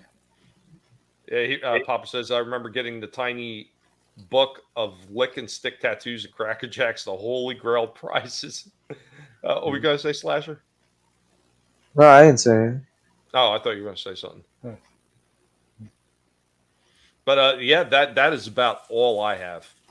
I thought most of the ones I brought to the table today were still pretty cool. Even with all the problems with that Cobra Commander had, I still think like animated wise, pretty amazing. The D&D figures I thought were incredible for what they were, and even the Medics figure, the few issues I had, I thought it still looked really good, and like the legs and everything like that, tremendous amount of posability in that figure, minus those freaking shoulders and the arms not tucking in properly. Yeah, but yeah, a lot of fun overall with this stuff. And then next week, I know I am going to do the G2 Jazz and Mirage that I picked up, and if I do happen to find a way to squeak out another one. Maybe I will pick up another one of the smaller ones, or maybe I'll see if I can swing Grimlock, but I would definitely have to sell something else first. I did make a sale last night when my friend came over, and I did sell an extra sword, so there was a little extra cash right there. It's always nice when you get cash in hand. Oh, yeah. Always. Yes, the baking soda submarine toy, Frankie, and I bet you also remember the dolphins that some of them came with. I think one there was a dolphin, there was a shark. There was a submarine, and I want to say there was like an octopus or something. Oh, yeah. I remember an octopus. There's something pretty cool. But yeah, that is all I have. So shall we go into wrap-ups, or do you guys have something else you want to say? If Slasher has anything, but yeah, we could wrap it up if he doesn't. No, I'm good. All right, you're good? All right. Yep. Yeah, so Slasher, man, go ahead and let everybody know. No, you honestly don't even have to bother with that. I'm not doing anything yet. So. But thanks for letting me chill. No, anytime. You know, you're always welcome. Enjoy the Toy Talks. Absolutely, you're always welcome here. Trina's always welcome here, and once she gets back to streaming again, she knows she's always got a spot on Collectible Past. You're in the beginning. You're in the thumbnail and everything. You're always welcome here. And anybody else that wants to stop in, you know, Lurch, you know, anybody else that wants to come in and talk toys at any point, Decepticon, any of you guys want to come in and talk, just let me know. Or well, at this current moment, let Vinnie know because. Twitter, which I'm going to get into tomorrow. So I'm going to run a pre-stream for Vinnie's Friday Underground. I'm going to run it from 4 to 5 to butt right up against his. So we just jump right over to his and continue having the fun. But yeah, Vinnie, go ahead. Let them know what you got going on, buddy. Yeah. So tomorrow we should be hanging out and talking about some stuff. Well, I'll get into a little bit of the that trip, the MegaCon trip. It was pretty good. I could not get a table at that one, but I went anyway with a friend of mine, and I think it was a pretty productive and good networking trip as well. And like I said, I saw a lot of different things. The internet stuff, don't believe all the bullshit that you're seeing on Twitter and YouTube and all that crap. Most of it's all nonsense. Nobody cares. People just want to be more positive about things and, you know, find better things they're looking forward to. If they don't like what current product is in certain areas, well, then there's plenty of other options, and people are well aware of that. So don't be fooled. But like I said, I'll get more into that and show some more photos and things. But pretty good. And I know there's some video game news and shit. There's a few different topics that we're going to be touching upon, I think. I know that they're re-releasing not re-releasing, but they have like a remastered version of the first 3 original Tomb Raider games. It looks like it's going to be coming out on Valentine's Day. And I was kind of impressed with some of the graphics that I seen. I'm like, it's not perfect, but the way that they did it, they sure as shit upgraded like the original games. It looks like it's the same similar mechanics and all that stuff, but again, updated and a lot cleaner.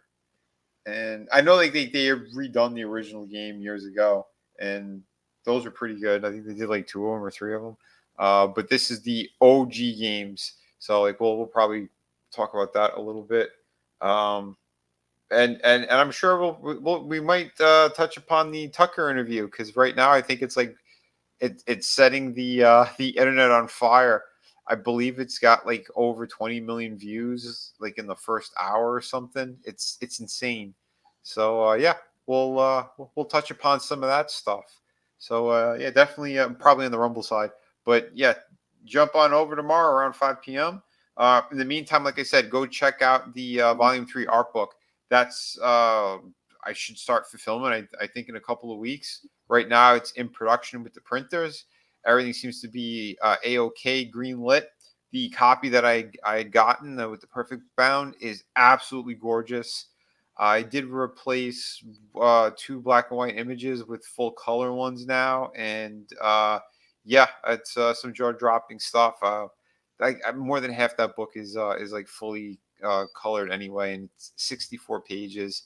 The other stuff is amazing detailed drawings and ink pieces and whatnot. Like, just again, the kind of gamut of how I work, you're going to get to see all that great stuff. So check it out. Support it if you haven't yet. That campaign is going to be super limited. I have a certain number that I ordered, and that's going to be it. So I'll end up numbering them once I fulfill everything, and I could go through all the books when they arrive and all that great stuff to see what's damaged, what's not damaged. And whatever's left afterwards, it's going to be numbered, and then that's it. And I'll close the campaign. So there's a little window open if you still want it. So go jump on it, do it quick.